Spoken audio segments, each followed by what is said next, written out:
Hey guys, I'm Fancy, and you're watching the Good Wives Network. And tonight we are bringing you a very expose on.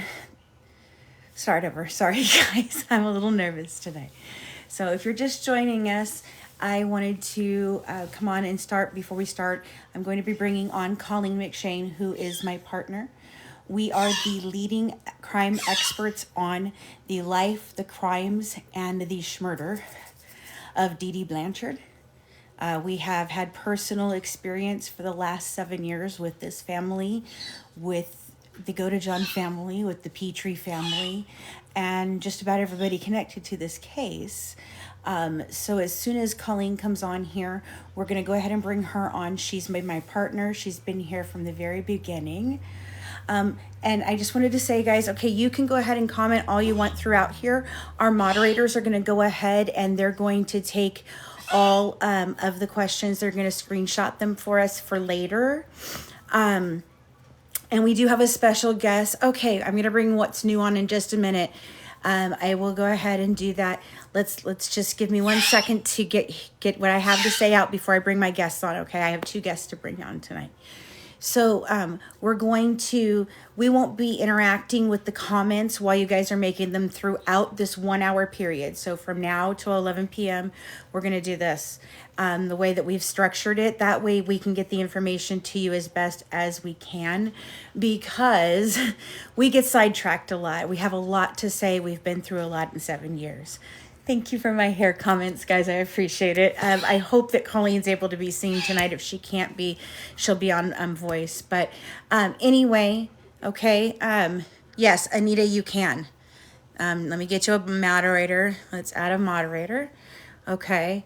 So, all right. So we're going to bring on Coleen. And I'm also going to bring on another TikToker who I have just recently met in the last few days, who's been sharing our story like crazy. I really do want to appreciate and tell everyone, thank you guys for being here. First of all, thank you for being so welcoming. This TikTok community has been so kind. And it is something that we haven't experienced a lot of in a lot of ways. So we hope that, we just want to say thank you. But you guys, we're really appreciative of it. Please share this live out there. Please, the way you can help us is by subscribing, by listening to what we have to say, by being open-minded and sharing this out there, because it needs to be out there. It's a story that needs to be told. And we have done a lot. And there has been a lot of people that have worked on this, and they all deserve credit. I believe that at some point in time, we all got lost along the way for a while, because we were being manipulated by some very, very devious, manipulative people. And we all acted poorly, myself included, Coleen, all of us. I want to lay that, you know what? I don't want that tonight. What we want to do is present evidence tonight, which we've got it laid out here. Coleen and I have a plan. We have a moderator that's going to come on with us. We're going to do all of that tonight. We have an absolute plan. But I want to tell you guys, every single one of you that ever came to our team, I believe you came for the right reasons. I think we all made serious mistakes along the way. And I just want you to be able to come here tonight and you can have a say, but we're not going to get into drama that has nothing to do with this. We're only going to talk about Nick tonight, okay? So that's where we're going to start. And now I'm going to bring on my guests. Hopefully Coleen is here. I don't know. Let me see. All right, I've got What's New. And there is Coleen. There she is. I see her. Okay, let me see. Oh, I've got her. Oh, that went better than I expected. Hi, guys. Hi. Hi, everybody. Sorry, I was just going through the files. Yeah. Coleen, so I don't have to. Do you have the file, the exhibit 185 that I told you about? Do you have that? Because I have it, but I don't want to grab my computer if I don't have to. I just want to sit back so we can have this conversation. And thank you guys. I know a lot of you have been messaging me. I think some of you have been messaging Coleen, and we appreciate all the messages and the information being shared. And we have promised that we will get back to all of you right now. We've just been really kind of trying to focus on the information that we're getting ready right now. But let me see if Colleen has that. What's new? Could you start us off though while she's looking for that? Absolutely. Well, you guys are looking for that. Let's go ahead. You Oh, I see what's happening. Am I muting you guys because I turned it up and down? maybe, but I'm unmuted now. Can you hear me? Yes, I can hear you, but I can't figure out how to unmute Colleen. I think she froze. It might be her network. Okay, I'm gonna invite. There she is There again. she There is. we've got everybody. Okay, It might be okay, because Great. I'm searching through the drive. that's So probably why. Oh, Okay, yeah. so if you I'm find that muted, it's you because I'm find that searching. exhibit. You find that exhibit, and I'm gonna let what's new start. Okay. What is happening? Okay, I don't understand what is going on. Hold Can on, you hear guys. me? Yes, I don't know what's happening. Just sit tight. She'll be back. I think she's searching through her files, and that will freeze her for a moment until she comes back. Okay. But okay, so my name is Thea. What's new is part of just a little catchphrase on Crime Talk News, and we talk about crime. But real quick, Fancy, while we're waiting for Coleen, tell us a little bit about you and your background, your experience, your education, so we have a really good viewpoint from your take on all this. Sure. Um, I came to it just kind of like everybody else. I was scrolling Facebook one day, and I saw the ad for Mommy Dead and Dearest. It hadn't come out yet. It was just premiering. It had not come out yet. And it was an intriguing headline to me because I grew up in the age of Joan Crawford, and knowing what Mommy Dearest was. And I thought, well, that's an interesting take on words. Let me click on that because I'm a writer. I've been writing with my best friend, and a person I consider my sister, since I was 13 years old. We were in a children's theater together. We grew up on stage, and I've always been kind of hanging around the industry. I was a background person for a while, and just about the time that I was getting somewhere where I think I was going to start auditioning, and I was getting roles, and I was picking up an agent. I ended up pregnant with my first daughter, and I took 20 years off from the industry. So when I moved here to Kentucky, I I started working with a acting coach. I went back to school for. I decided I'd done some criminology a while back. I'd done criminal justice. I'd been in the military. I mean, I've done all kinds of crazy stuff. But I thought I've always wanted to be in the industry. So what if I just go back to school and do that? And so that happened. Then life happened, and life happened. But I came across this case, and I reached out to Christy Blanchard because of some information that was going on in a group where she was being attacked. And I just told her, hey, I am a very small time producer. Um, I, I, I don't know if I can tell this story. I don't know if I can sell this story, but I'd really like to. And I don't understand why you're being attacked. And I'd really like to understand what's going on here. It just intrigued me. It was very similar to my own story in many ways. And I don't want to get into any of that tonight, but it sparred me. I've always had an investigative research heart. I've always been a really good writer. Anybody who knows me knows that. So we started working with the family eventually. Coleen came on a little bit later. It was me and my daughter, Sarah, who went down to Louisiana, and we interviewed everybody down there that we could interview. We began working with Christy and Rod and Gypsy, and then we just kind of got close more and more into this. I went back to school to become a forensic psychologist. Coleen and I have spoken to any number of experts on any number of cases, as well as this case, trying to understand better what this case is. So it's not just my Right. qualifications here. My qualifications, I've learned along the way. Colleen's learned along the way. It's not our glory here. This is not like just my work or Colleen's work. this was 25 people, I think, at one time's work, right, Colleen? I believe so.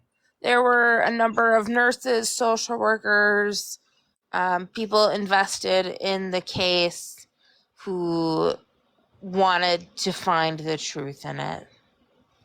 Absolutely. And during that collaboration, Coleen and Fancy, um, you know, there'd been some drama, and you addressed that earlier. That's water under the bridge.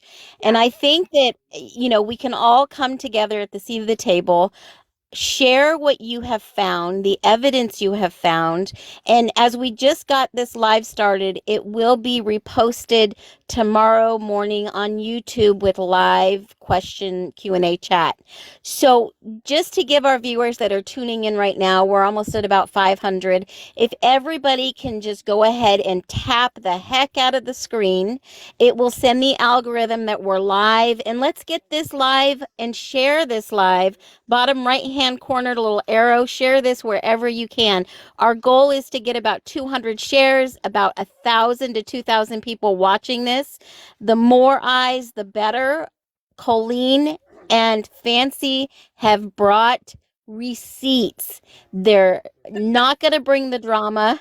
We're not going to talk about the past. We are talking about moving forward in the future, and we are going to focus and stay focused on Nick. So, Coleen, question for you. Tell us a little about your professional background and your high level, like 1,000-foot overview on this entire case. So my background is I'm a mastered prepared nurse. I currently teach nursing levels from LPNs all the way to direct entry MSN students. So my job is live education. Also, sorry. I got to stop you real quick. That is huge in this community. And let me explain why. Coleen is not just an expert in her field. She educates others. She holds a prominent position to teach others, and this skill set is in high demand in cases like this to help educate people that may not have a background in this, may have never been introduced. So not are you only learning, professionalism 101, crime 101, background 101, you're getting the experts, and they don't call themselves the experts. They are the experts. And in my background, in my field, these are the experts you want to know. They hold the keys to the kingdom. Go ahead, Coleen. I've also have been a nurse educator for hospital systems, so I know the kind of how the ins and outs of hospital systems, how they work. And I just recently did kind of a trial period of being a sexual assault nurse examiner. So not just sexual assaults, but domestic violence. Wow, It was hard that on is her. Yeah, and that's such a touchy subject because the community of SA is huge on TikTok, advocates for DV, but not only that, reviewing some of the medical records that you have access to, you kind of get and I don't want to put words in your mouth, you see through the red tape. You see who's telling the truth. So from that perspective, let's talk Uh-oh. No. Well, there she is. a little bit about Nick tonight. Would everybody agree that that's what our viewers have tuned into? Keep tapping the heck out of that screen. Let's get to 100,000 love buttons and about 1,000 people in here, because this key individual is so disgustingly portrayed in the media as a really bad actor. And I want to hear it from Coleen. Let's talk a little bit about Nick. Tell me what your assessment is in this situation. Well, so if you've listened to the last TikTok, and if you've listened to the podcast, I am in Wisconsin. I am one town over from Nick, so I do have kind of a background in what the community is like and how the community views conditions that he has. And my perception of Nick has changed drastically throughout this investigation. I originally had thought, crazy pants, man. He killed somebody. He should be in jail for the rest of his life. Then learning more about him and going through the individual text messages, going through his exhibits in his trial, and seeing his level of competency, which he is competent, but knowing who he is and what his thinking is like, it makes me know that he should, if it wasn't Gypsy, he probably would have been manipulated by somebody else. And he has been. And that it's unfortunate, but I don't believe he would have been violent independently, but I believe Right. he needs extensive mental health treatment. I'm unaware if he is getting that. We would agree. Yeah. I think we could all Yeah, agree. I don't think that. Yeah, and I don't think that, in that setting, they don't get the best of that therapy needed. Fancy, you just hit the nail on the head. Tell us about how manipulative that others can be in regards to Nick. Okay, so I kind of have an agenda for tonight, and this is part of it.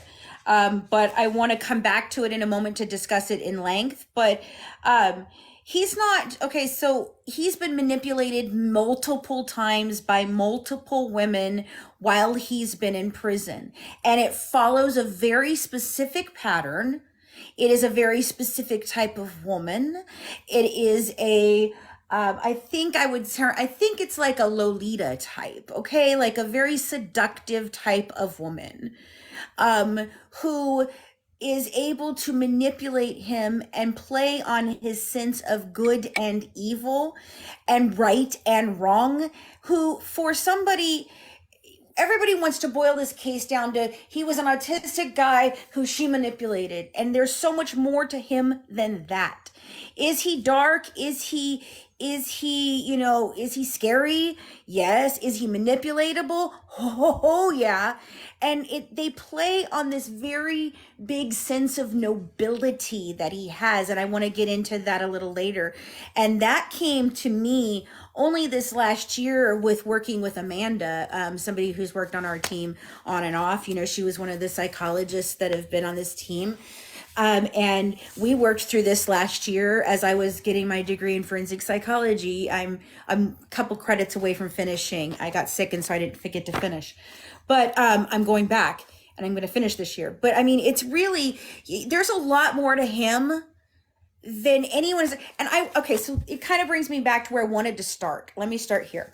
This is the original article, the BuzzFeed article, yes, that everybody knows about. And if you don't know about this, I highly suggest this is where you start. If MJ Pack's thought catalog is still up, and I will find links to these things eventually, and we'll link them on our socials and our Patreon and all of that good stuff, okay? I want to, this is the very first article, though.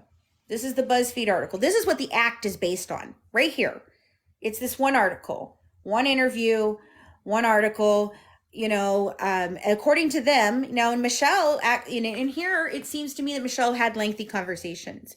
If you ask Christy and them, that's not what happened. But I want you to look at this and see how many times is Nick how many times is Nick mentioned in here? I don't even know if he is. I mean, he might be in the very beginning where they say, oh, it's, Nick and da-da-da. But nobody talks about him. It's as if he's been forgotten. And that's exactly what they wanted. So, well, I want to set some ground rules for tonight and kind of explain to you how we're going to do this. So Coleen and I are going to talk. What's New obviously is going to run this as a moderator for us, ask us some questions. I kind of gave her a rundown of what we wanted to talk about tonight. and we're going to put this up live on YouTube. It will not be replayed on TikTok at all. I'm sorry. I just do not have the time to edit it and do that. Unless my editor is able to do so, which right now he is dealing with his own personal problems, and I'm not going to ask him to do it. The best I can do is I can put it on YouTube for you. What we're going to do, and I don't know if Coleen can join or not. I'm not speaking for her, but I am speaking for myself. When I put it up, I will do it as a live premiere, and I will join the chat so you can have a live conversation with me through chat. If Coleen would like to join, she's welcome. I will ask Sarah if she would like to join, since Sarah has been here from the first day that this broke, and she went down and interviewed everybody with me. So I'll see if she'll join in that way. But let's have a fair fight, guys. That's all we're asking. At the end of this, we're going to open it up for you to come on and ask one question. Okay, live, one question. And we'll put, maybe a few minutes into answering that. Coleen and I will both give an answer to the question as best we can.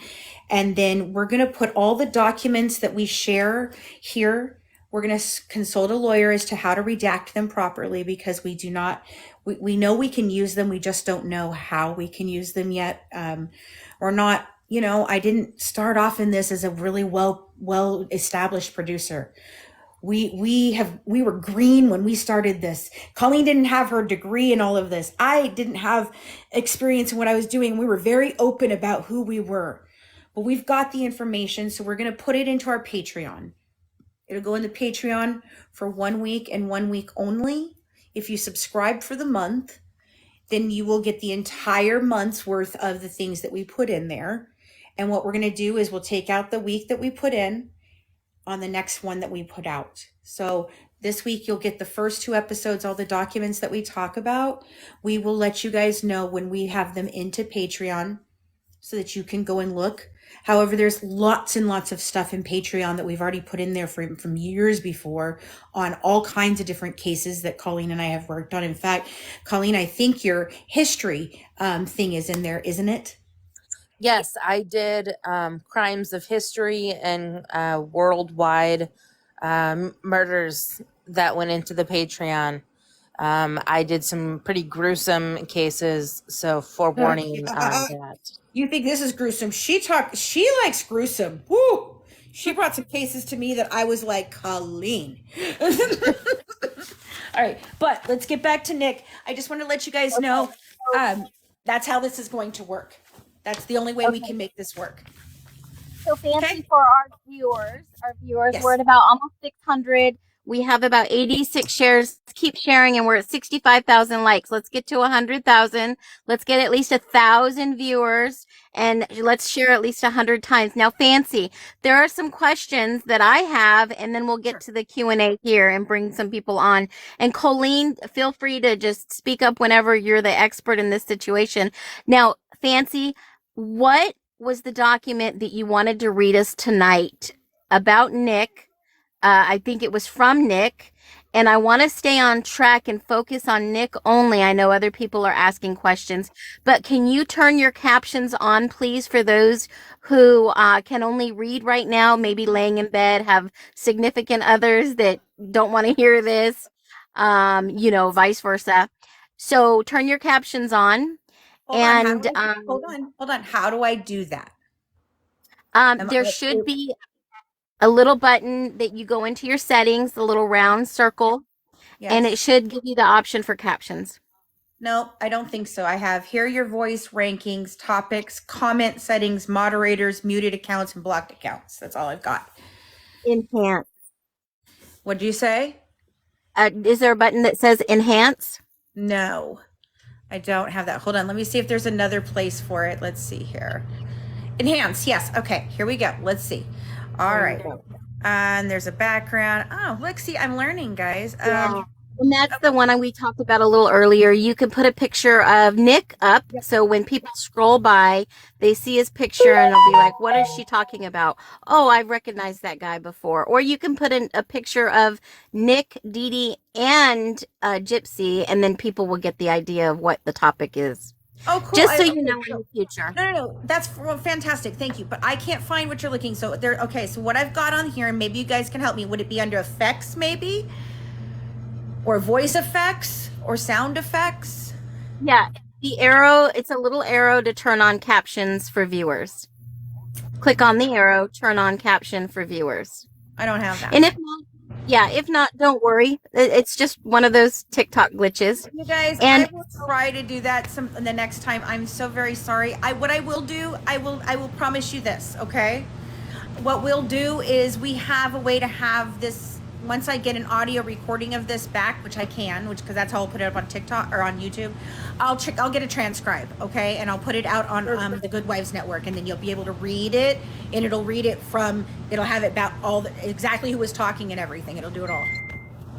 awesome. Okay. So let's go over the document that you wanted to read about Nick. Was it an email from Nick? Were they text messages?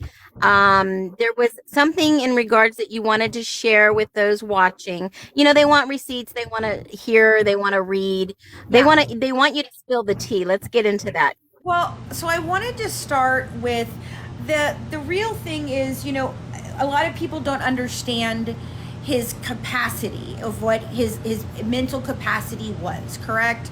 So I really wanted to start in there, in the offer of proof.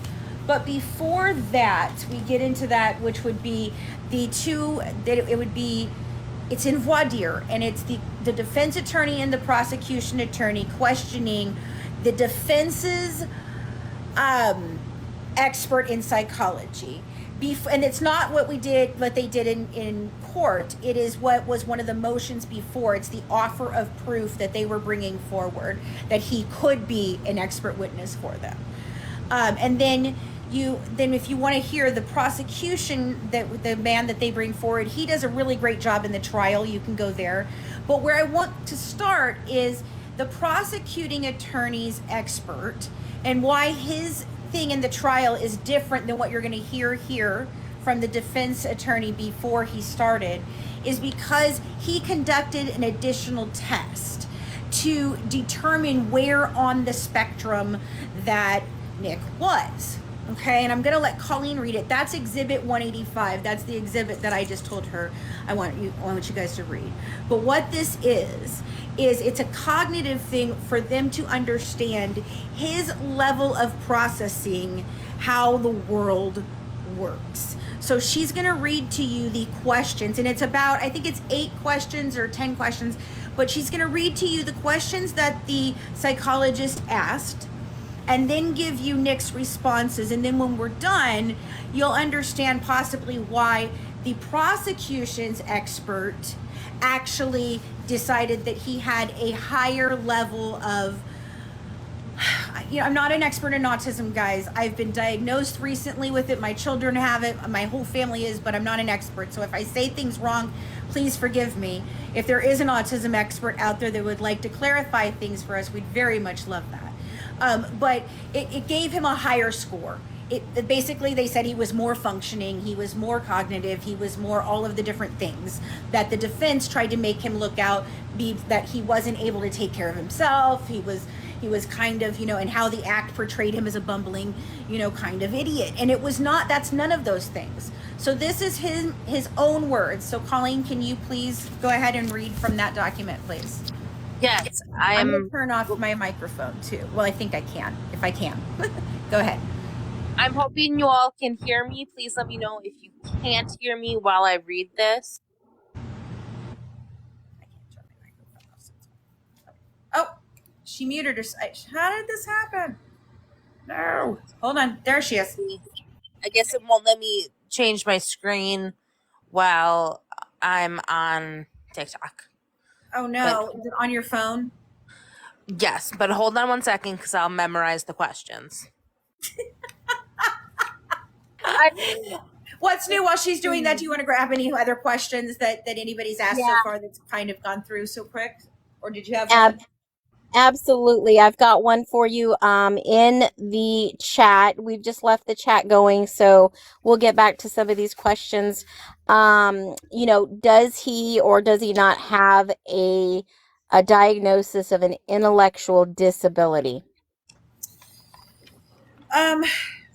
Okay.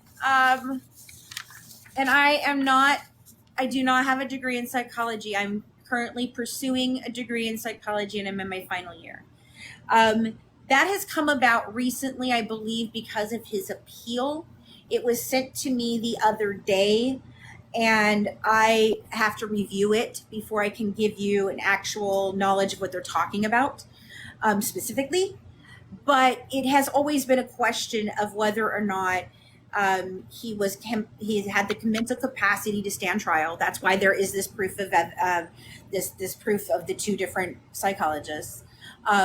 He is somewhere on the higher functioning level of the spectrum of autism. Which means he could live on his own if he wanted to. He could take care of himself probably. Um, he has the mental capacity to understand things. Makes complex thoughts.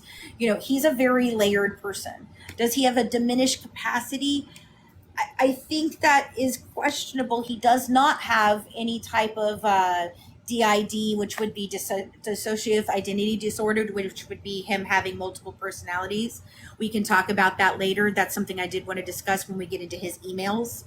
But no, he's up until where we have been, until this appeal, we have not heard that diminished capacity at this time. I do believe it's something that's going around right now.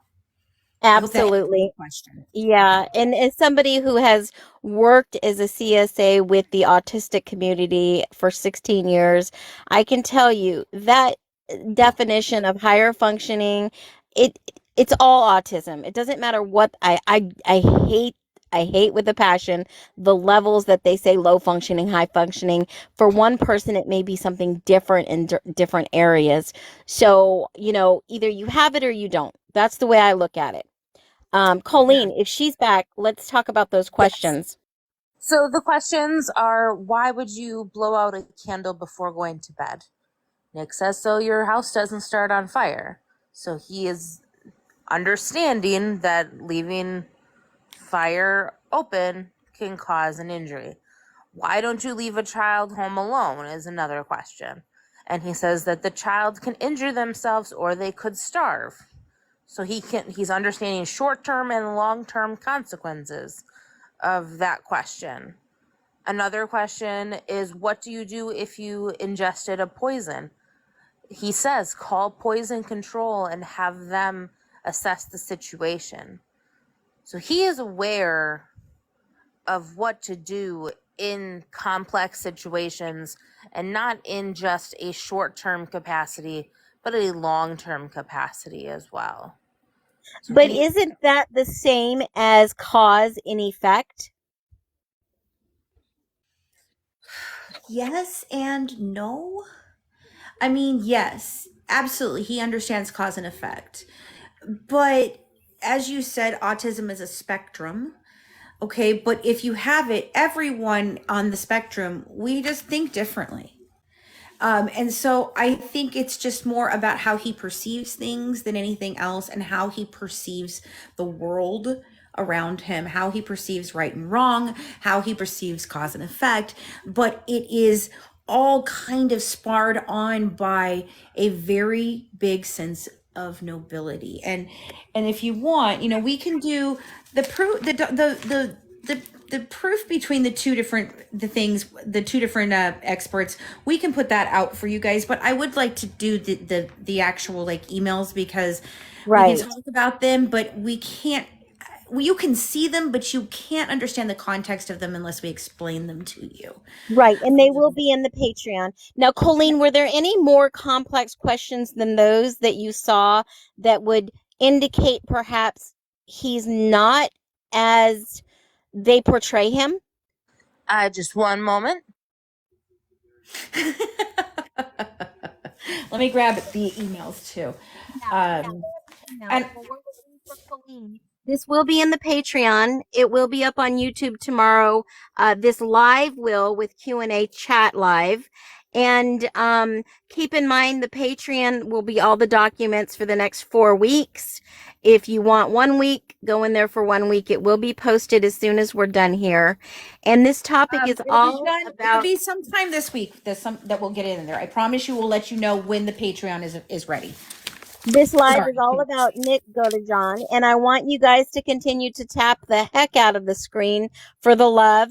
We're almost at 150 shares. Keep sharing this live. We're going to go for at least another 45 minutes. Well, Coleen gets the question. Oh, I'm here. She's back. Go ahead. So another question is, what would you, and it's a very complex question, what would you do if a doctor said that if you had a 25% chance of having serious side effects of a medication? So it's a long-ended question, and it requires high-level thinking about would you do something. So not just, oh, if I don't brush my, and why, another question is, why do you brush your teeth? It's not just cause and effect, but it's, why would I do something? Should I take a medication or should I not? And he says that he would weigh the pros and cons of taking this medication, and if it is best for him, that he would take it. So he understood the question and understood that capacity to make that kind of decision, not just in a cause and effect way. So he understood the rationale of the medication question, the rationalizing, and obviously taking into account the percentage of, 25% long term, rational answer. So, why, in your professional opinion, Coleen, why do you think that Nick would actually take the risk of doing this for another person, knowing the consequences? So that all goes down to his personality type. And we will talk about it. I'm thinking that's in our outline here in a little bit, but it's his nobility complex. So let's, And that's a I, great, I've got that's the a email. lead in. So let's talk about the email so we can understand Nick a little bit more. Go ahead, Fancy. Okay, let me see which ones I've got here. If Colleen wants to continue explaining, but I just wanted to let you guys know that I had them.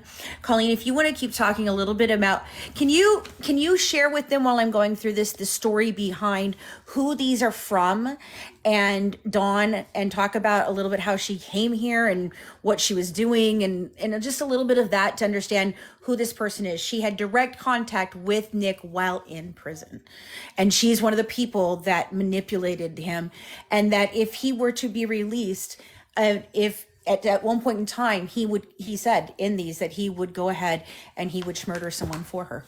So can you kind of give some background on her while I try to figure out which one I start with, please? yes. So first, that nobility complex. He is, and people, I talked about it in our last live. People in this community, that again, I am just a town over, well familiar. One of my great friends is from the community. Every one of them has a personality type that if you wrong my friend or somebody I care about, I will hurt you in some way. Like you are, personally dead to me or whatnot. So Nick has that personality type, and I think that personality type mixed with his functioning autism level, possibly, ADHD, makes him susceptible to poor decision making.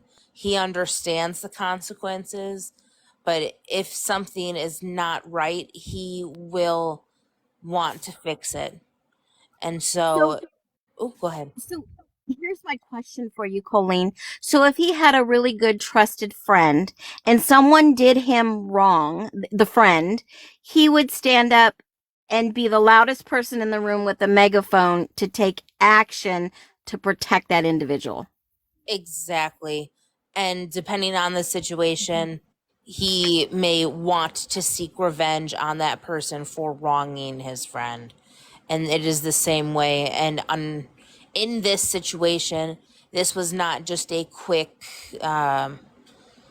manipulation tactic. This was a long term love affair that preyed on his heartstrings, and being kind of a loner type, not being somebody who had girlfriends in high school, finding a love interest, he was extremely vulnerable. So let's set the background. Nick went back and forth for almost a year, correct? Before he decided to give in. Yeah.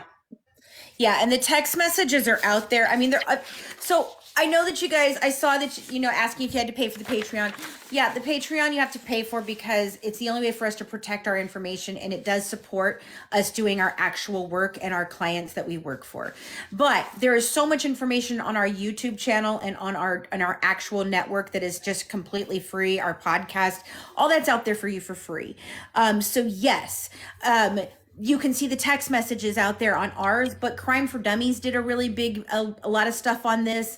There's a lot of other good channels out there, and we can direct you to some of those for other information. We're not the end all be all here, but the text messages between her and him, and the history we have. Yeah, I think they talked about doing it for 2 years, and all through that, they talked for 3 years.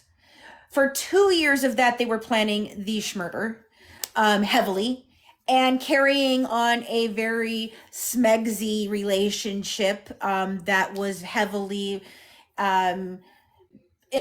influenced by a certain community. Because I can't remember, I don't know what I can say about that or not. But I'm sure you guys know the story. If you don't know the story, go look it up. Like, seriously. And we talk about it in the podcast a lot. But he's just so complex, and yes, for over a year he had resisted. He told people. Did he tell people that could do anything about it? No. Did he have really friends? No. Did he have family? Yes. Did his family care? No. I think if he had told Stephanie, truthfully, okay, Bobby is his own thing. Bobby, we can talk about Bobby later. Colleen knows, but I mean, Colleen, I think if he had told don't you think if he had told Stephanie that something would have been, that this would have ended differently? Now, Fancy, Coleen, hold on. You have to tell the viewers, who is Stephanie? Stephanie is his mother. Okay, so he has a stepfather and a mother that he was living with. His father alleges that his mother, and alleges, this is not proven. We don't have records on these things. There's a lot of disputes in court between these people, but I alleges that she used drugs and alcohol while Nick was in the womb. And Bobby does not believe in mental health care at all. So that's where we're at with that. But he lives with his stepmother. He lives with his mother, Stephanie, his stepfather, Charles, who is a registered SA offender, his little brother between those two individuals. And then Bobby is his father, and he lives with him from time to time. And at the time that the murder happened, he had just returned home from being at Bobby's house, where he, in his interview and in Stephanie's, his mother's interview, they both talk about the fact that he is no longer on medication at the time that he has returned home, because Bobby does not believe in medication. Whatever he is diagnosed with is not, he hears, it's not voices. We'll get into this later, but he does hear things in his head, but it's not DID. It's not schizophrenia. It's not like that. Does that make sense? And Colleen, can you go further? Absolutely. Thank you for the background, because I think that the main goal is to be able to explain Nick's situation very well in detail, and what during this last couple of years has transpired while Nick has been in prison with his family. His mom had passed away. I believe so, yes. The majority of Nick's time in prison has actually been his infatuation with his online girlfriends. women who prey upon him and his nobility complex. So we've had several women approach us. We have had responses from Nick to ourselves as well. But they are his JPay messages between these different love interests and Nick himself. One of the main ones being Dawn. Okay, and Fancy, you're going to talk about that email. You're going to talk about Dawn. I actually have it in my hand right now. I'm going to read one of them. So, So you know, I'm we going don't to want to put, make. Go ahead. Coleen, if we can all put on mute so we don't hear any background noise. I think it's my heater and I can't turn it off and I'm sitting in front of it. It's the only place in my house that's quiet. I'm sorry, guys. I can see if I can pull it closer. Is that helpful? Fine. Yeah, that's fine. No, and I Okay. just want to preface that Dawn is one of Nick's girlfriends of many that Yes. has been writing back and forth. Prisoners do have access to email, a system that they use that obviously is monitored. But Nick has had quite a few girlfriends while in prison. People have preyed on him and reached out to him. And Fancy's going to read one of the emails for us.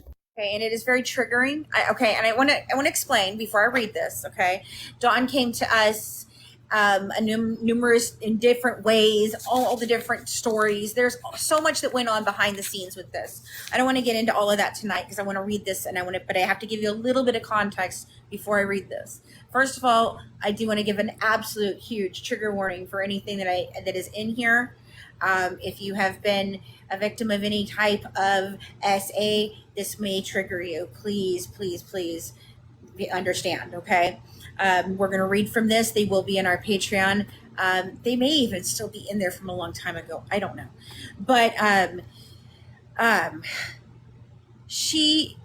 don't want you guys to think that we're justifying Nick's behaviors. We are not saying that he's not dangerous, because he is. And it's not just because he's manipulatable. That is a big part of it. And yes, it's because of his nobility complex, but it's because these women bring out a very dark, very deep-rooted darkness inside of him. And he is a scary dude, okay? That is absolutely 100% positively. Absolutely. But does he deserve to be somewhere where he can get mental health help, and maybe that even scariness might kind of subside too for him? Absolutely. But this woman contacted him. She is a known scammer. She ran various schemes. She scammed various members of our team out of money for various things, and they can share those stories if they want to at a later date. But she came into Nick's life, I think, around the time the trial was happening. And this is an email back from him back to her after she has done, and I don't remember, I don't have them all in order right now because I just pulled certain ones that I had sitting aside. But this one really stood out to me because it shows his anger and his darkness very well. Okay, so I'm going to try to read. I'm going to try and read from this one here. Okay, actually, I do have the context. All right. Hey. How old is Dawn, by the way? How old is she?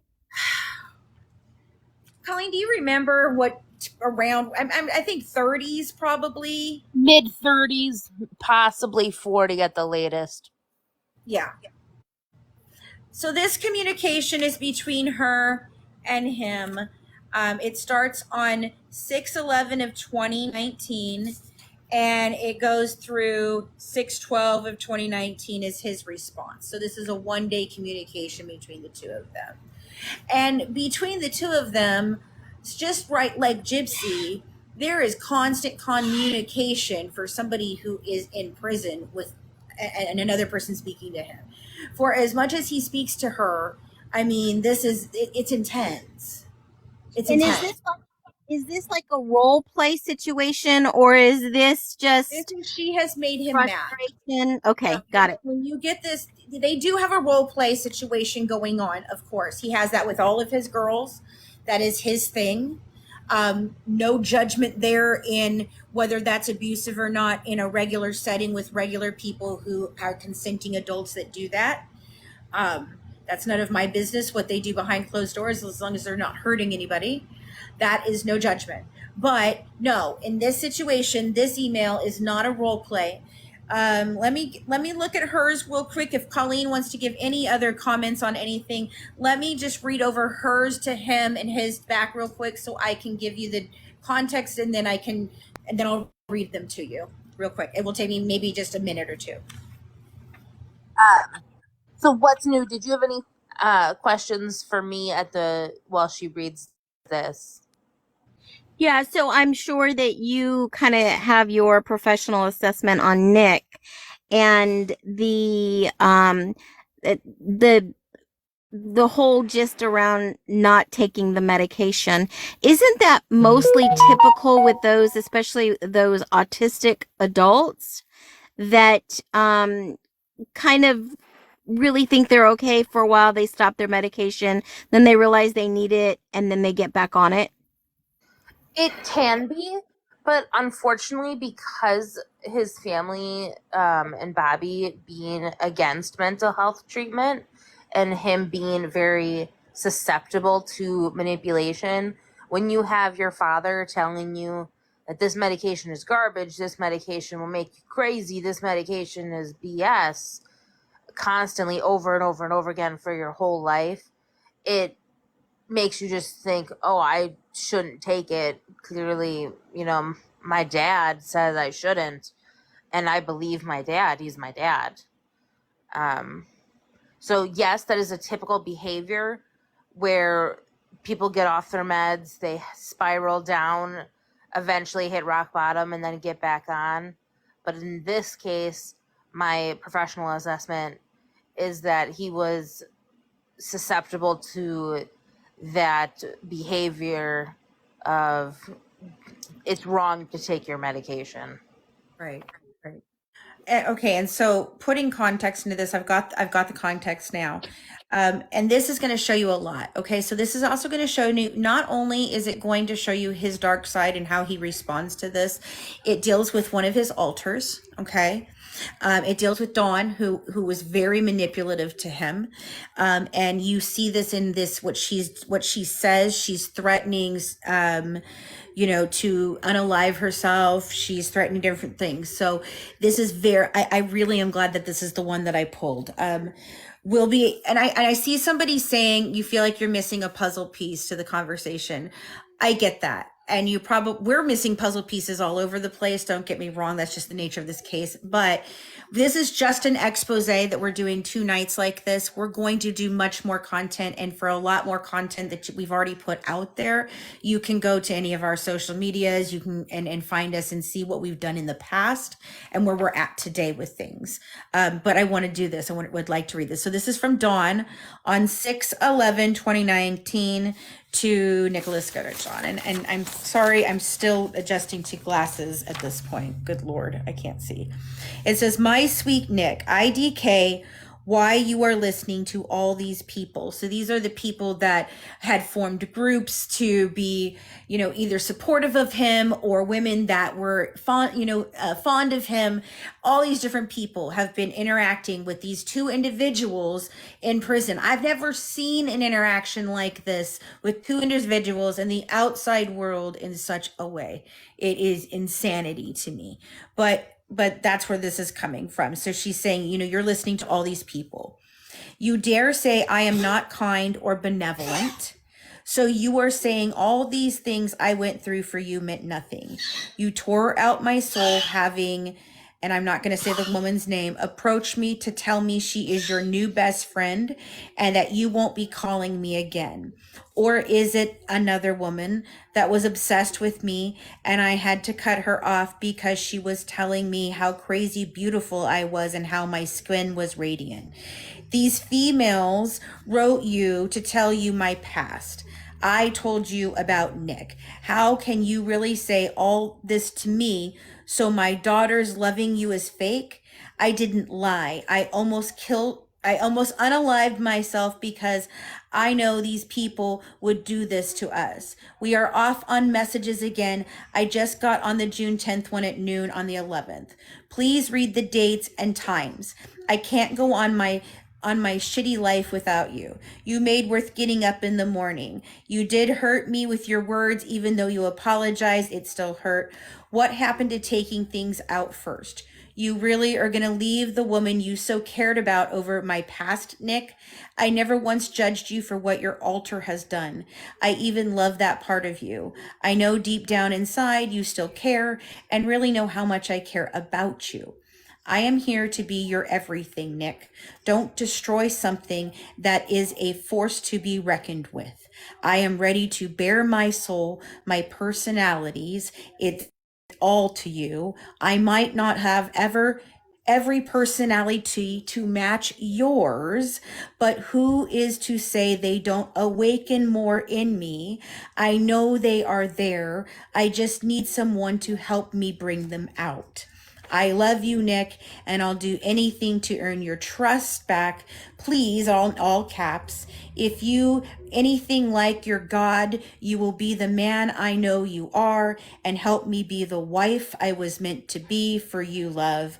Allow me to show you how much I need you and love you, Nick, all of you, Dawn. So that's her message to him. I'm going to give you guys a moment to process and take that in. Do we have questions about that? What's new, just before I go into his response? Or Coleen, do you want to make any comments about that before we go on to his response?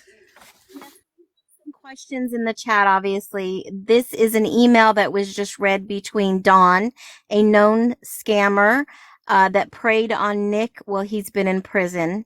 And she's writing to Nick about some drama that happened and why she wants to secure this relationship with him. And his response is... Okay, his response. Okay, this is where the triggering is going to come in, guys. He gets very dark. And I'm going to try do my best to not get us banned from TikTok right now. So what's new? You know things better than I do. If I start to say something that I can't say, please stop me, okay? Jump in right away. Yeah, I don't want to get us in trouble. Spell it out or drop a couple of letters. We'll get the idea. I know, I'm trying, okay? All right, let's see here. Dawn, do you really want to go another round with me? And I'm sorry, I have a very old dog and she is coughing like crazy over there. I'm very sorry for the background noise, guys, and I cannot go turn my husband's TV down, or that's not going to go well.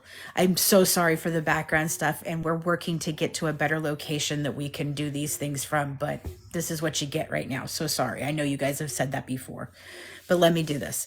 Dawn, do you really want to go another round with me?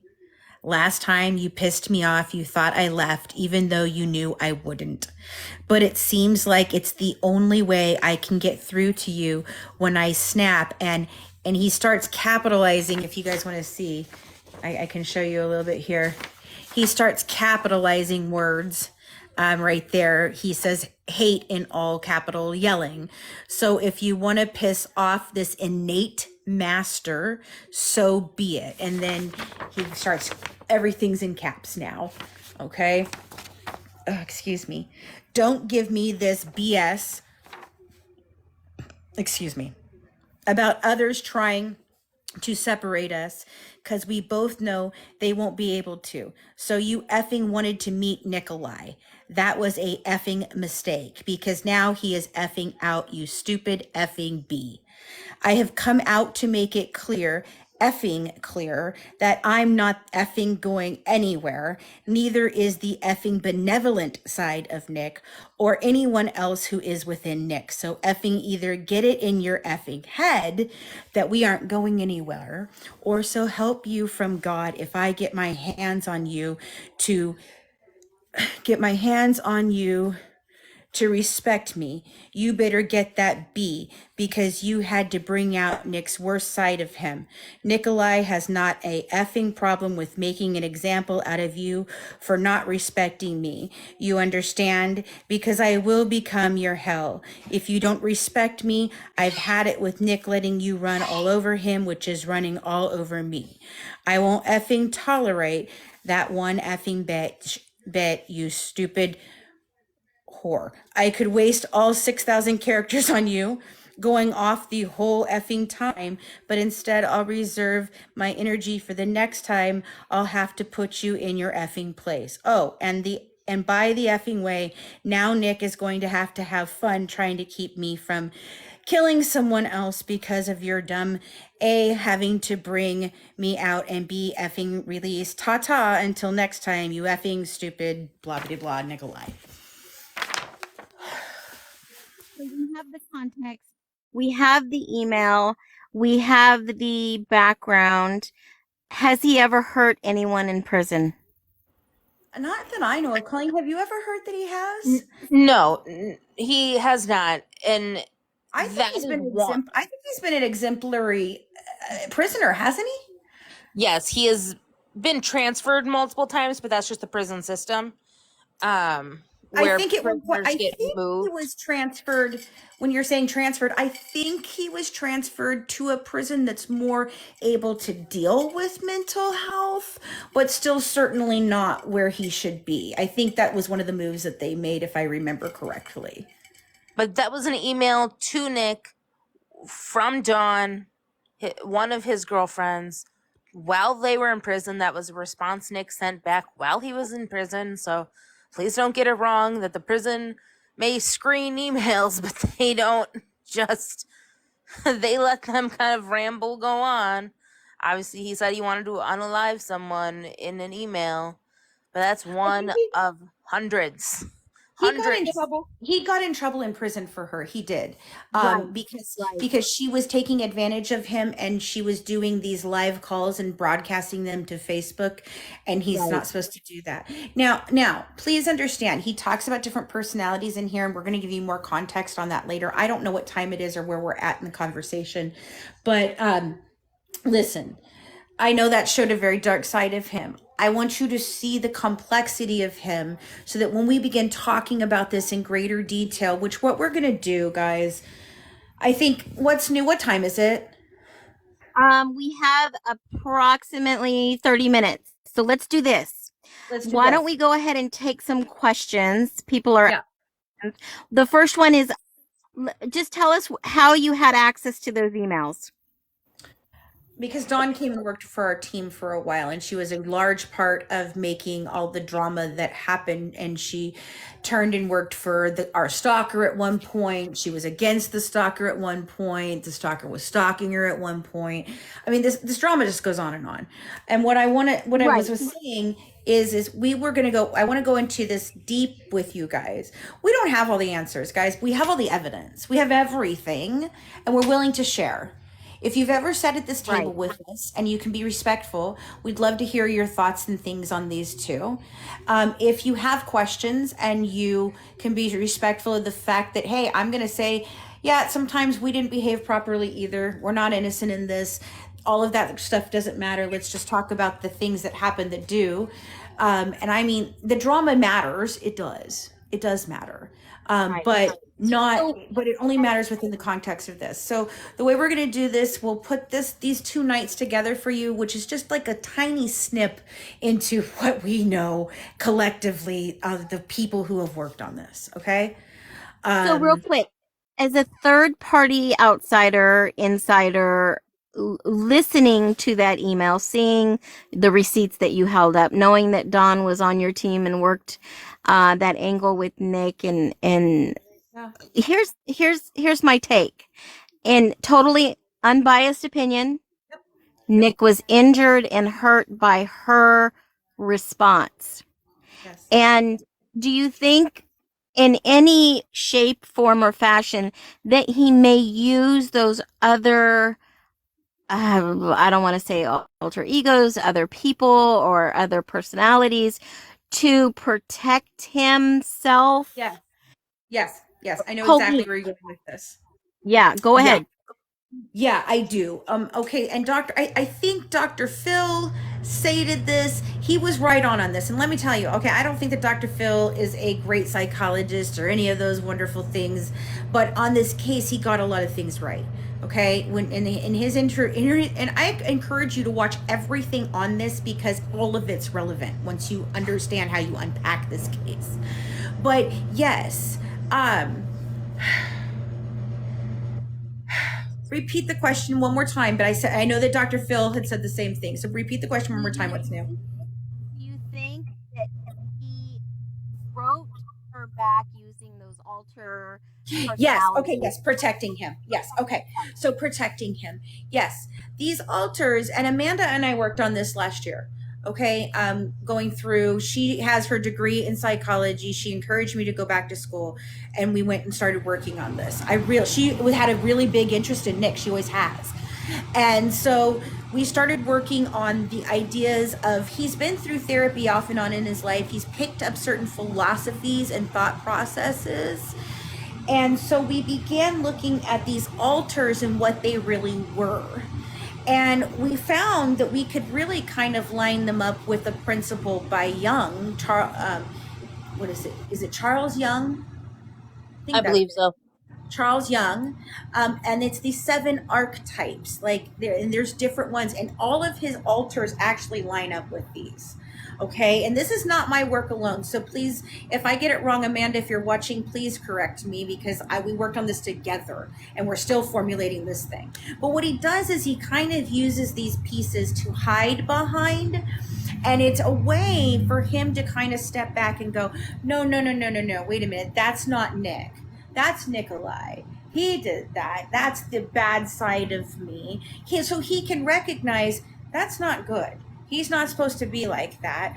But instead of taking the responsibility for that, what he's doing is he's deflecting it to a character and an archetype that he has assigned in his mind to a way that he behaves and feels. He has a little boy that he talks about, but they aren't alters. It's not the same thing as having dissociative identity disorder. Right. I was just about to explain that. So in DID, they don't have control over when those personalities come out. They don't have control of who they are in that moment.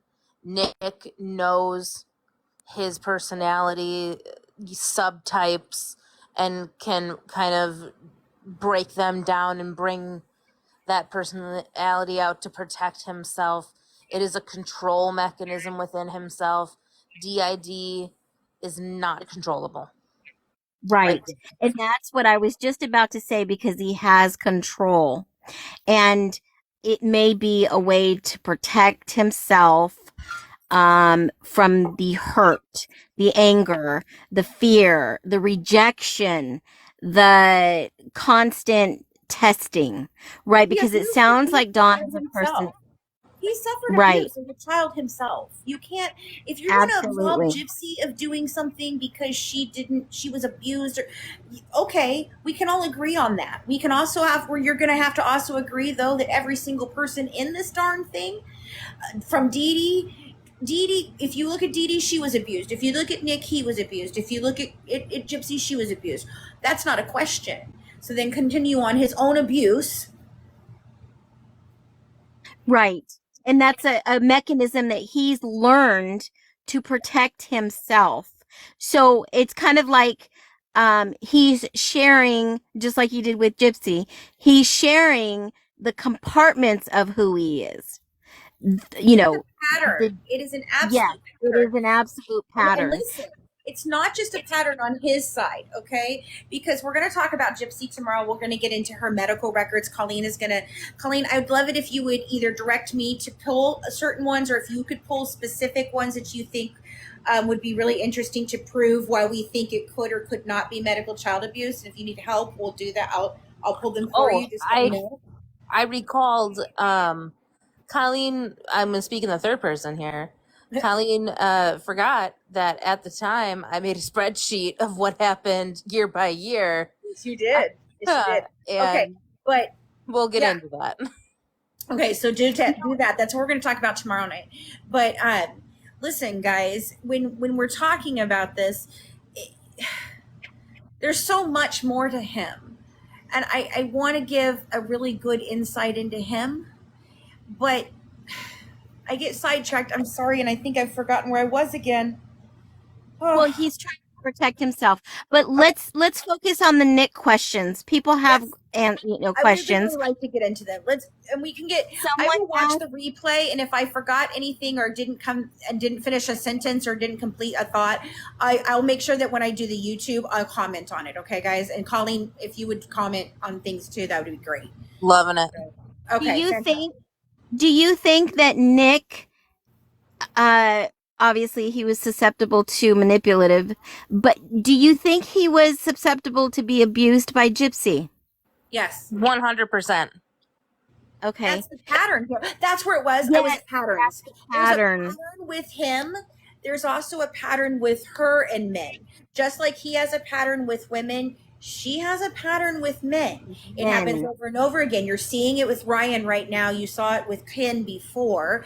Now we're talking about Gypsy and Dawn, and he mentions in here, and he mentions in here two other women, not the women that were helping him get better, like the women like Sarah. There was a woman that was helping him, writing him, helping him, doing things like that for him, trying to really be an advocate. I do think she was. We did an interview with her about victim advocacy and autism and things like that.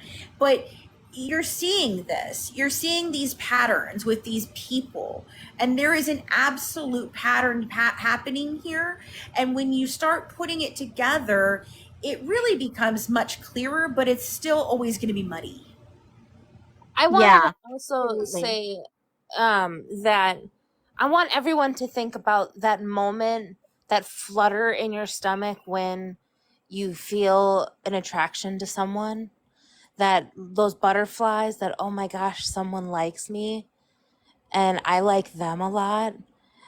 And know that this is a person who has never gotten to feel those emotions before and has now found someone, even though there's a couple states away, that says that they love them.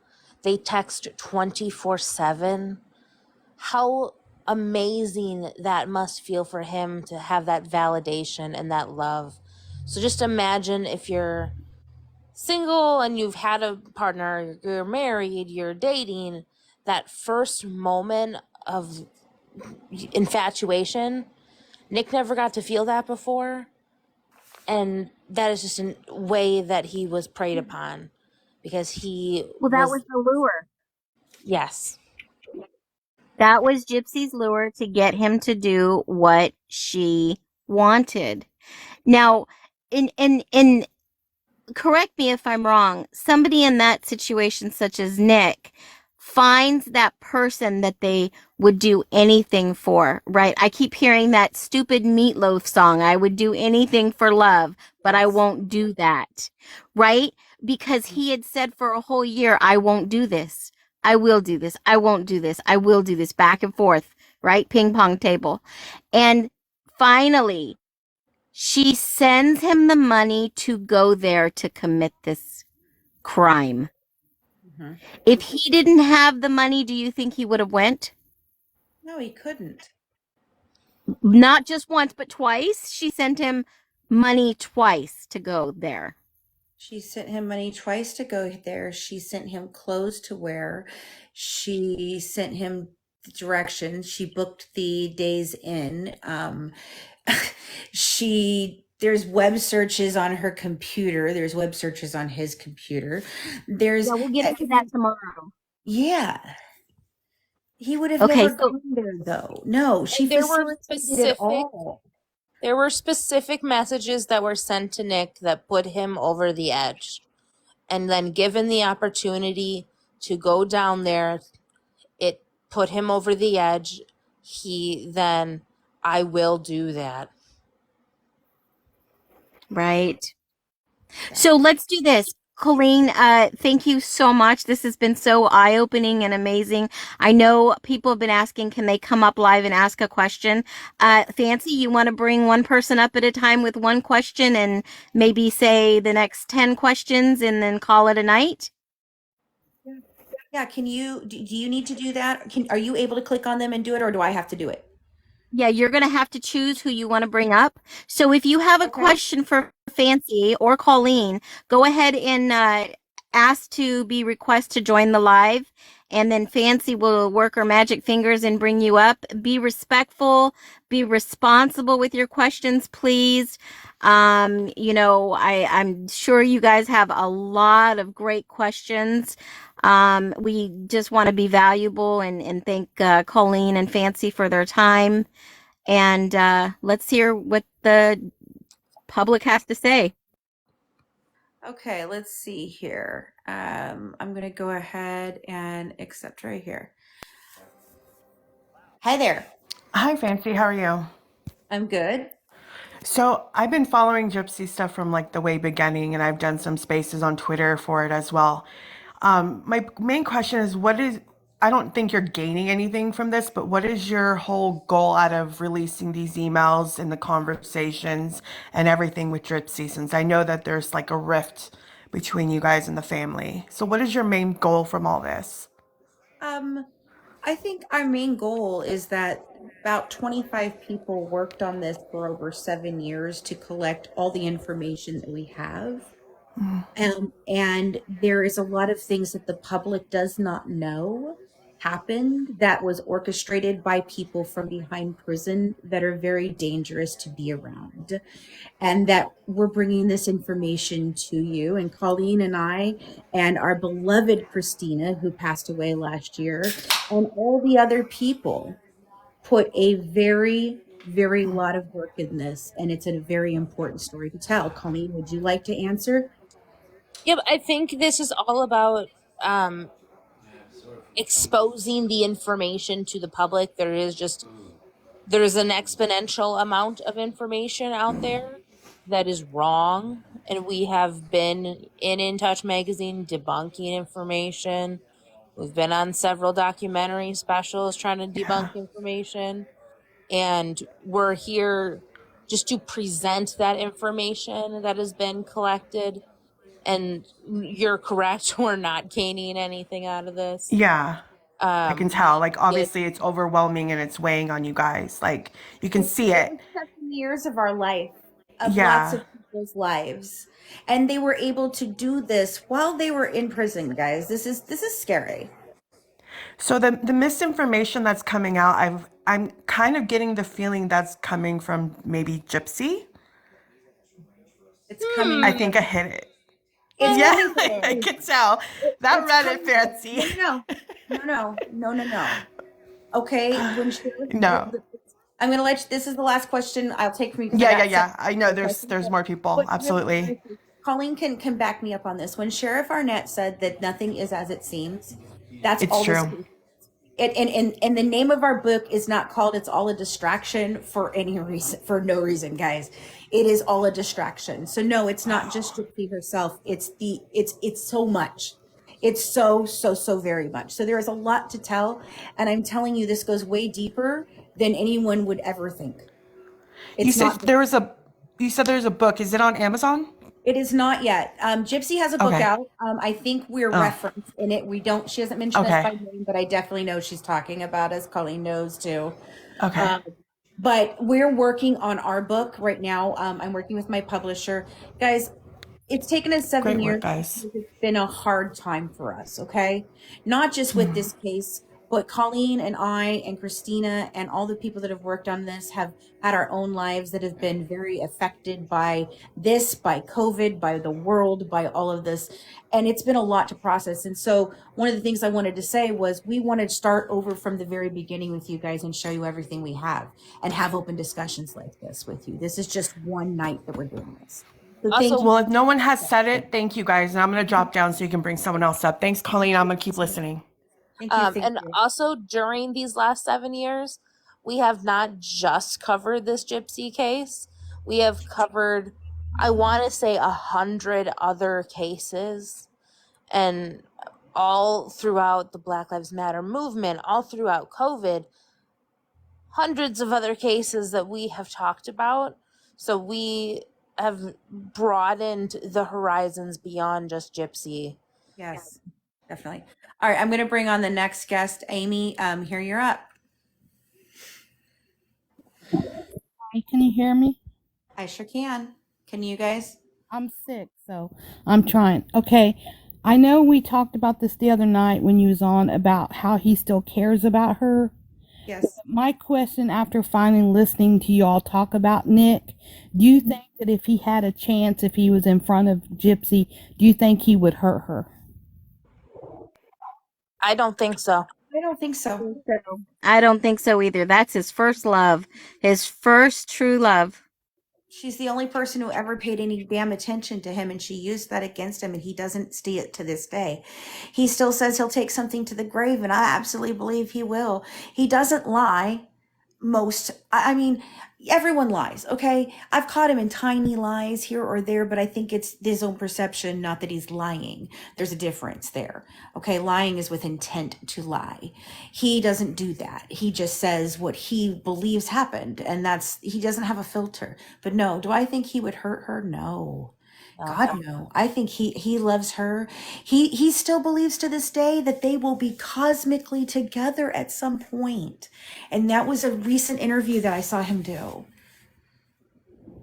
Okay, I'm just because I know he has to be knowing that she's married and out here talking and stuff, and It wouldn't matter to him. That is his one true love. He believes that that is the person that he just does. I think he responded to her response recently, like he responded to her being out and what she said about him going on his journey, which just really irritates the ever loving hell out of me. I'm not even gonna get into that right now, but I mean, I think he responded very positively still, and then he wishes her well, but he loves her, and I mean, he really truly believes they are going to be together for the rest of their lives. I'm not kidding you guys. He's very complex.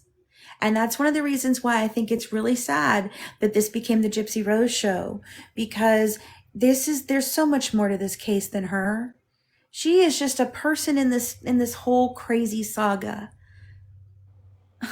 And it's not even all Dee Dee's fault either. There's so many culpable people and so many victims in this. There's no winners here. This is just a sad story. But it's interesting as hell because it gives you a very, very inside look at a very manipulative family and people. And it's everything. It's sensationalist. I don't know why they add anything to it in the media, because you certainly don't need to. All right, thank you, Amy. Thank you. All right. There. Hey, April. Okay.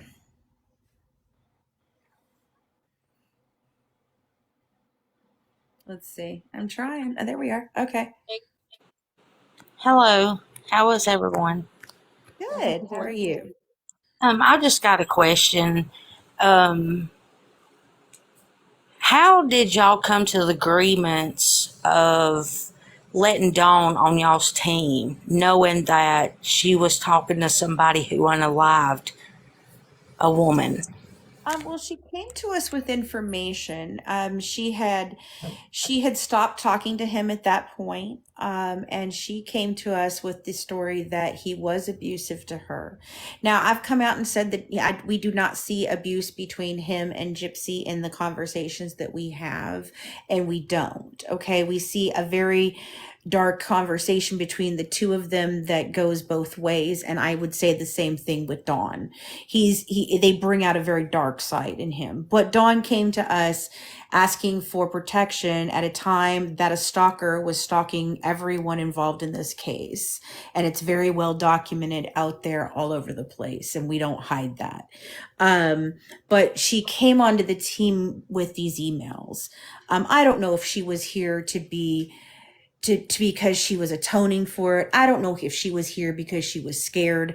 I really don't know. At the time we wanted to believe the stories. Honestly, we were new and we wanted to believe the stories. Did she get very involved in the team?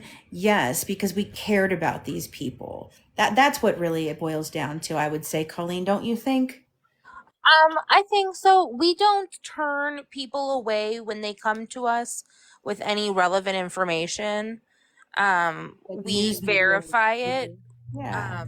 And if it is relevant to this case, which it's just a piece, it's a puzzle piece that fits into the big picture. So Dawn was just a puzzle piece to understand Nick while he's in prison and understand more about him and how he reacts to things. And so we don't turn people away if people have information that could be useful or just kind of a glimpse into any of the characters of this story. We look at the information that they give us, try to verify it, and if we can, put that puzzle piece into our giant puzzle. And we all started out with good intentions. I think we didn't start out as, like, massive professionals in this industry. We started out as people that were drawn to this case, and we were trying to figure it out. When I made a call out for people to start working with us, I met Coleen online because I asked for nurses to come to the case. I think it all was about collecting information at one point in time. I think every single one of us came to this case at some point in time because something interested us, or we cared about someone in this case, or they related with someone in this case. So, like I said, we've made mistakes along the way. Was bringing Dawn onto the team a mistake? Sure, we got close to people we should not have gotten close to. It's happened. But was the information that she brought to us useful in putting together who these people really are? Yes. Did it help us really get a better understanding of who Nick is? Absolutely. It took me from where I was of he's a terrible monster to, oh my God, I understand why he did this. Like, I get it now. If I didn't have this information, man, I couldn't be here today telling you all the things that I know right now. Coleen, do you have anything else to answer on that, or do we need to go on to the next one? We can go to the next question. Thank you. I really understand, now, and y'all just keep up the good work. I mean, y'all are doing great. I mean, y'all are, I We watch really y'all appreciate all the that. time. So good luck on it. Thank And you. keep us And yeah, updated. no problem. Have a good night. Thank You you so much, too. April. Thank Bye-bye. you. Bye-bye. Yeah. Let's see here. Okay. I think Murphy Baxter's been waiting a while, so let's bring them on. Hey, so I've been following this and whatever, but my question, you said that you live a town over from his family, right? That'd be me. Yep. Do you know anything about, like, did he get any help as a kid? Like, The community schools in the area do not have that kind of access to, special ed at the time. So I would say no, he did not get the help that he needed at the time. okay, that was a question, but one more, can I ask one more? Do you think that if he had that help, do you think this would have happened if he had that help? I think he would have had more resources. Do I think that his savior complex would still be there? Yes. Do I think he may have had more resources to try to not act upon them? Yes. So that is a dependable situation. I don't think maybe he would have been as susceptible to Gypsy, but that doesn't mean he wouldn't have been as susceptible to somebody else. Okay, thank you. Well, I And think I I would want to add in one there. thing about that is that I think that we need better resources for people. Yes. I think we need better resources. And these were Truthfully. the 90s, remember? Hold on, Colleen. Both of these people, Gypsy and Nick, were failed in every single way possible. There is no denying that both of them were abused. It does not mean that we can absolve them of the crimes that they committed. You cannot absolve the current behaviors because of past traumas. They both had trauma. They both had abuse. They both had shit childhoods, and they were both failed. And there should have been more resources for all of them. And talking about this will help us bring those resources. We need better education on what medical child abuse is. We need better education on how to deal with the kids like this in the school system. These things are not happening, and it's what all of us started out to do. I know it's what brought Coleen to this. I know it's where our hearts are. And Murphy Baxter, things are definitely getting better now, but we have to remember that Gypsy obviously didn't go to school past a certain age, but Nick was in school in the 90s. Yeah. Things were much different back then. Yeah. Okay. Absolutely. And I would also have to add in, Murphy, is you have to remember the background of the father here. There was not really good resources or support. A lot of fathers, in my experience, are in denial when their children, even male figures, are diagnosed with autism, have something on the spectrum, and they really have that manly persona that they don't need help. Well, he doesn't understand it. We have conversations between us and Bobby where he clearly doesn't understand. And beyond that, this is another family that has criminal activity running throughout it. So these people, these families, this is generational, and I can't express that enough in both sides. And it's again, it's a cautionary tale in every stinking way, because the media has distorted this so freaking horribly that you can't tell what's truth and what's not truth. You watch a dramatized thing that one writer for BuzzFeed wrote, and you think that's truth on this story when it's anything but. But you can't trust a documentary on this either, because it's a narrative, guys. So I'm going to bring on the next guest. There was others waiting, so let's go on and grab the next one. Let's see here. Cookie. Oh, nope, she wasn't there. Okay. There we go. Next one. Let's see, hopefully. Oh, hi, can you hear me? Yes. Hi, okay. So I've been wondering I know you mentioned it briefly, but what triggered you? Because you mentioned how you originally were working with the family to defend them for a few years, but I think that lends actually a lot of credibility to you guys, just to mention also the fact that your message has changed so much. What triggered that happening and caused the family to now go against you guys, if you're able to say? Yeah, we are. Well, and it does pertain to Nick as well. So that's good. It's a good question, because we can kind of tie this together with what we're going to talk about tomorrow night too. If you watch the interrogation videos, we have both of their interrogation videos up on our YouTube. We're not the only ones that have shared it, but we were the very first one to come out with Gypsy's interrogation video. We had asked for it for, I think, 2.5 years, maybe 3 years. I don't remember exactly the timeline. It's very muddy at this point. It's a lot that's happened. But we asked for it, and we were given every issue under the sun as to why we couldn't have it from Christy. Okay. I mean, every reason. She threw every single person under the bus that she could. And the way we ended up getting it was from an A&E producer that did the special that featured Nick heavily, which was Killer Couples. Is it, Coleen? No, it's the there was a Killer Couples episode. It's Killer Couples. It's Killer Couples. It's Killer Couples. You were on a different one. I was on a different one, but I worked with them when I was trying to get Dawn a follow-up to that. Because we were working with them to get Dawn a story out there. This is when she had turned on him. And she finally is the one who gave me that video. We had 16 hours of Nick's out there forever. And I want you to look at the very stark contrast. Go and watch his conditions and her conditions. Go and watch his behaviors, watch her behaviors. Compare and contrast, folks. It's all out there. But when we got that, and Coleen, I'll let you explain your moment for you, but this was my absolute pivotal moment. I had all this stuff going on with them, drama going on behind the scenes with Gypsy, with this Ken guy that was the fiance. Christy would tell different stories to her, to Ken. It was just a lot of crap going on. And I finally got that video. I popped it into my player.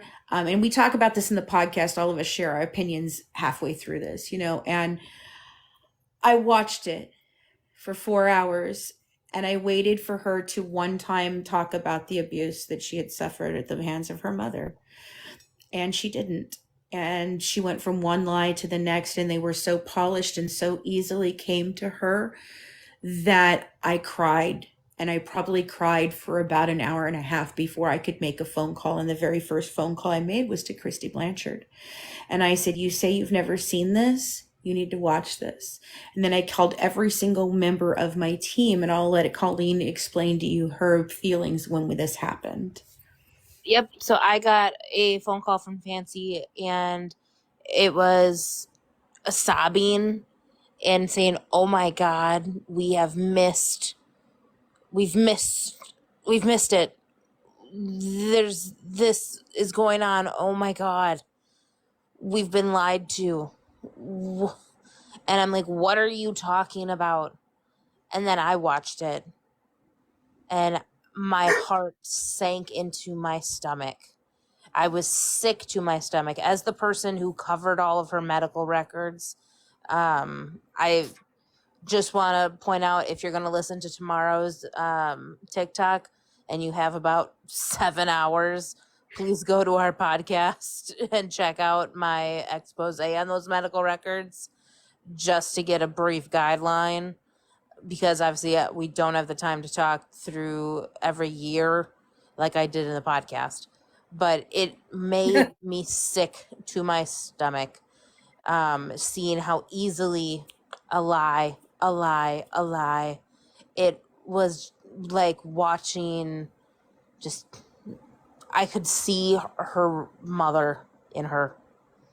I could see the manipulation tactics. She was trying to manipulate these police officers who knew already. It was the first story that she told for me. It was the Medicaid story that she told, because it was so polished.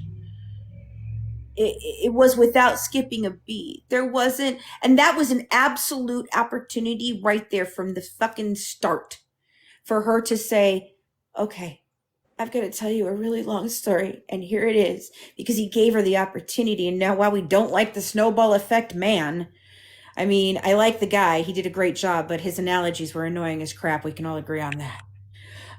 But it was her telling that Medicaid story, the way she told that Medicaid story. I literally was physically taken aback. And I sat there going, come on, Gypsy, come on, Gypsy, come on, Gypsy, come on, Gypsy, come on, Gypsy. And the moment I thought it was going to happen, she just threw Nick so far under that freaking bus. I went, Coleen. Yep, there was nothing about her. It was lie after lie. And to me, if I was a child who had been abused my entire life, and this is a woman who is now in her mid-20s, and if I had been in an abusive situation and a cop has rescued me, I would be, oh my God, thank you. I have a crazy story that you're not going to believe, but I'm going to tell you, thank you for rescuing me. This is going to take a while, but I want to share with you everything. And that did not happen. It didn't happen. She had ample other conversations that she could have told people. This was not her one way out, guys. It just wasn't her one way out. There was other ways out, and she knew there was other ways out, and everything she has said, again, you just can't believe anything out of her mouth. But when you watch that, there's a lot of truth there. There's a lot of truth there, but you have to know what you're listening for that's truthful. Fancy, about 10, 12 people have asked, what's the Medicaid story? I want you to watch it for yourselves. It's on our channel. Ale, thank you for being here, though. Let me go ahead and have her go off, and I'll answer that real quickly. Enchanted Essence, I'm going to bring you on next in a second here, but okay, the Medicaid story, and please go watch it, because if I count it wrong, I'm sorry, but it's very poignant to this. The Medicaid story is that, she says she didn't know how old she was, right, guys? Well, she actually lived in Louisiana until she was 14, 15 years old, celebrating every birthday, holiday, everything with her family. And they are, no matter what you want to think about this family, they're close knit. And yes, Dee Dee was part of it. Okay. She was there every Sunday. She was there for everything. They were in and out of that house all the time. This is not just, she didn't know how old she was. In fact, in her Lifetime special, she mentions, I was 14 when I left and I was 5, but 14 was very important. I was 14 when I left. And then my mother started telling me I was 12. Okay. So I'm sorry. My mother was abusive. My mother did a lot of horrible things to me. And I told lots of people and I didn't get help either. But you know what? If my mother had sat there and tried to tell me at 14 years old with the capacity that she has in her brain, and she's very wicked smart, I'm sorry. I would have absolutely, positively not been, there was no way you could have convinced me I was 12. But she tells a story of being 19 when she knows that she is 23. And without skipping a beat, all he asked her was, hey, Gypsy, how old are you? And she goes, oh, I've got the wrist bracelet on, the bracelet on. And on here, it says 1991. But I was really born in 1995. And she may say 93 and 95, but she was definitely born in 91. Okay. And she says, and so I'm not really how old they say I am. I'm really 19. There's just a mix up, and my mom, she gave them my birth certificate, but there's just, and this goes on and on and on. And in that moment, that is a lie that she's been telling forever. And and then you watch her, you think, well, that's just, okay, that's fine. But it was an opportunity for her to actually say to them, hey, something happened here. Instead, not a few minutes later, he mentions her best friend, Aaliyah. And instead of saying that Aaliyah, oh my God, Aaliyah's worried about me. No, what does she say? Aaliyah used to bully me. Aaliyah, she's a bully, always been a bully to me. This is the person she told. This is the person who led them to Nick Godejohn because she told him she was in love with him. Coleen? And this was in the interrogation video? Yes. Yes. And this is a point where mind. Dee Dee is unalived at this point. There is no, I need to protect my mom anymore. And I'm afraid of my mom, so I'm going to say what she would expect me to say. There's none of that. She's alone. She's up and walking, wearing normal clothes. She's tour guided for Disneyland and the Arch by now, had taken 3 naps. Meanwhile, he's sitting there handcuffed to a chair for 16 hours. Yes. Do we want to take a few more questions? We'll take one more question. This is a very emotional question. We will get into this more, but that is definitely the moment that changed for every single member of our team. We'll take one more question. Not to be rude. So, and just from being an outsider, an insider, I was pro Gypsy until I started really digging. Yeah. All right. Let's bring Enchanted Essence on. I talked with her earlier today, I think. If she's there, let's see. Maybe not. No. Sorry, love. Okay. Let's see here.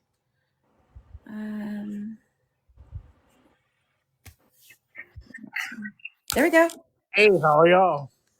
Good. So, I wanted to get to the bottom of this about Nick and the SA assaults. How true is it? Are you talking about the McDonald's incident? No, I ain't worried about that. I'm worried about if he SA'd Gypsy and if he SA'd the mom. No. We don't have to go any. I got you. We don't have to go any further, and I'm going to make it very clear. Absolutely not. Coleen, do you want to answer? Nope. Gypsy, willing participant. There was nothing going on with Dee Dee. Mm-hmm. In fact, I would say Gypsy was more of the aggressor in all of their messages. Read the text messages, and read the text messages. Okay. Yeah. And read the text messages. In the text messages, does Nick even say, hold on, Jax, I will say this. Colleen and I had this conversation the other day, and both of us have been victims of things. She also was an advocate, and it's very upsetting for her to claim that and take the actual pain and suffering away from someone who actually experienced that. I feel bad for victims everywhere. That is like, if to me, being a military person, we talk about stolen valor. To me, that's what this is. That's how important this conversation is that we're going to have right now. But I'd like to hear what else you would like to say, and then I want to hear what's new has to say about this. That's really about it.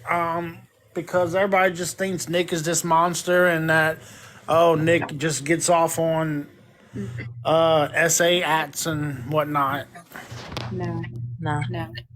Thank you for your question. It opens up a very big topic that I think we're going to have at a later time. It is a very important thing to all of us sitting here today. And thank you for bringing this topic up. Yeah, and that question comes up a heck of a lot all over. The rumors are wild about this topic.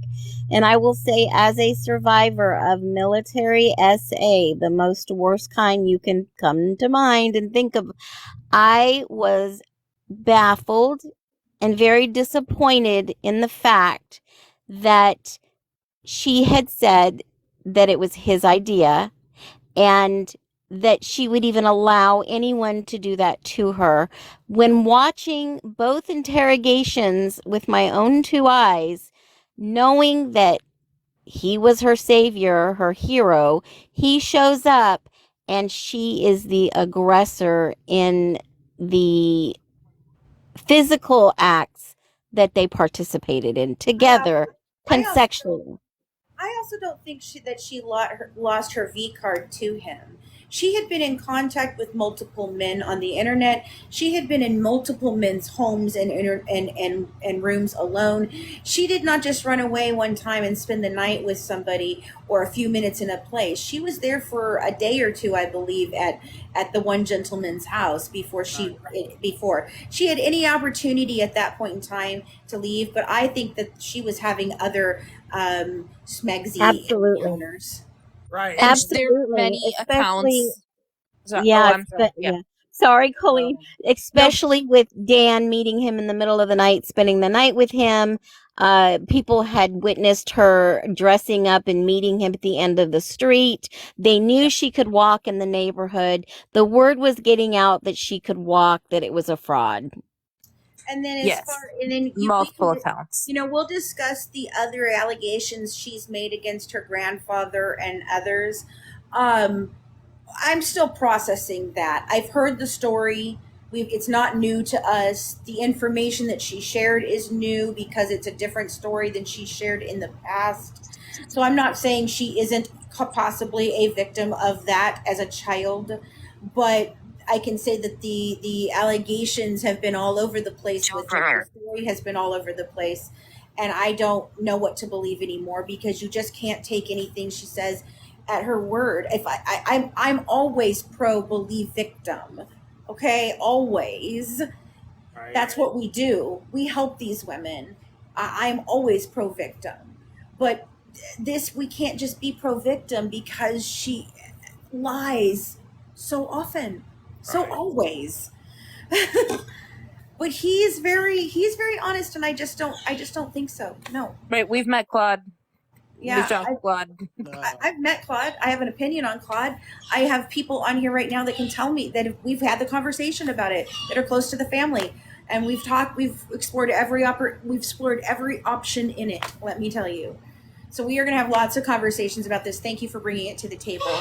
Where are we at? What's new? What time is it? What's the name of the YouTube? The Good Wives Network. We're on all social medias on the Good Wives Network. You can find us on thegoodwivesnetwork.com. I think we're at Good Wives Net if you're looking for like our @ sign on everything. That's where we're at.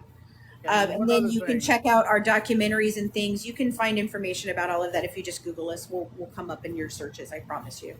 Gotcha. And I think it's very odd that Gypsy would spend majority of her lifetime searching out men instead of trying to seek help. Ooh, great. That's a really good tonight. Yeah, that's a really good one because that is a Gosh. Good segue. Good Let's segue. save that. Jack Let's and save Dexter, that one for tomorrow. absolutely, please come okay, back tomorrow. We would bet. love to have a longer conversation with you. Bet. Have a good night. Yeah. You Too. Save too. that for tomorrow. Save that for tomorrow because this is a continued pattern. All right, guys, where are we at? I don't know. There's still so many people, but I don't know where we're at in time wise. We're about 15 minutes out. If you want to take a couple more questions or maybe recap, I think we did a really good job tonight. Coleen, you are like on fire. Thank you so much. I appreciate coming on. I wish all you people who are on, feel free, please follow me. I'm not here for clout. I'm here to get 1,000 followers so you can see my face when I talk and not just my voice. So if you're on here, Hey, please. Coleen, Yes. Coleen, if do me the a little favor. screen, you Hold don't on. have a little video camera with the line through it? Yeah. Wait, do me a favor, because I noticed this when I was on somebody else's and thought I couldn't show my face. I noticed that if I tapped in again, it allowed me to show my face. It It might. says live access is needed to go live on video as a guest. Yeah, that's a Not there new yet. rule they I think changed. it's 800 Yeah. to go video, I think is what someone told me today. Yeah, So- they changed it a little while ago, but everybody following, go tap on Colleen's picture. There you go. You're already in the whoa. It's just going like crazy. Go tap on Colleen's picture and let's get her to where she needs to be. And we really appreciate it. Hey, Fancy, can you do me a favor? If you want to take another question, there's some really good questions in the comments, but yeah, let's get interactive and take a couple more callers and Sure, see your viewers. Do you have a certain one that you think I should grab, or Let me take. I think. How about? Yeah, that's a really good question. I want to stick to the topic on Nick tonight, but somebody had a good question because it pertains to Gypsy being paroled, and she didn't have to go to dad and stepmom. I think it's Gwen Reynolds. I don't have that person. All right, Okay. I'm going to go with Heather Davis. I'm going to let you come on. You've been waiting a while, and I know Enchanted Essence is back in there, so I'm going to try and bring her at one point. So let's see what we've got here. But that is a good question. Hi. Hi, Heather. Nice to meet Can you. you hear me? Yeah. Okay.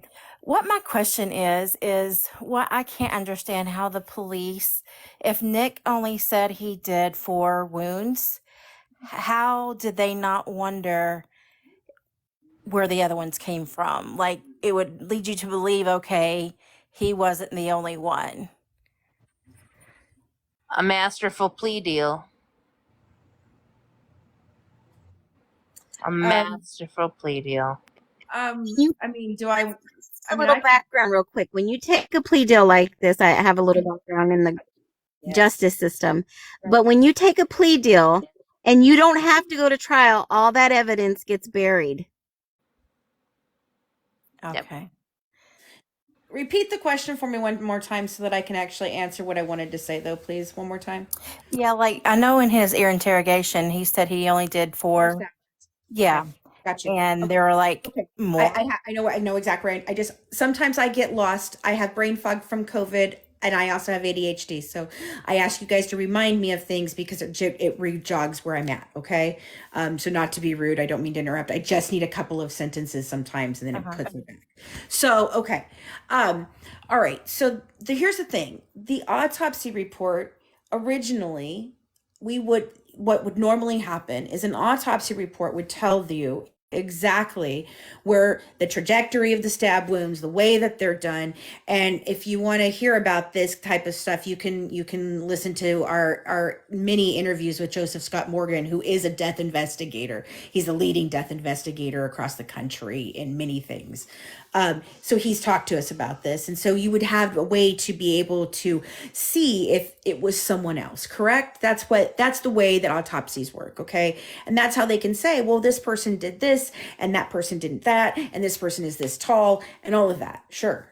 So when we asked for the autopsy report, of course, we went to Christy because Christy was our point contact on everything. Christy is Gypsy's stepmother. Okay.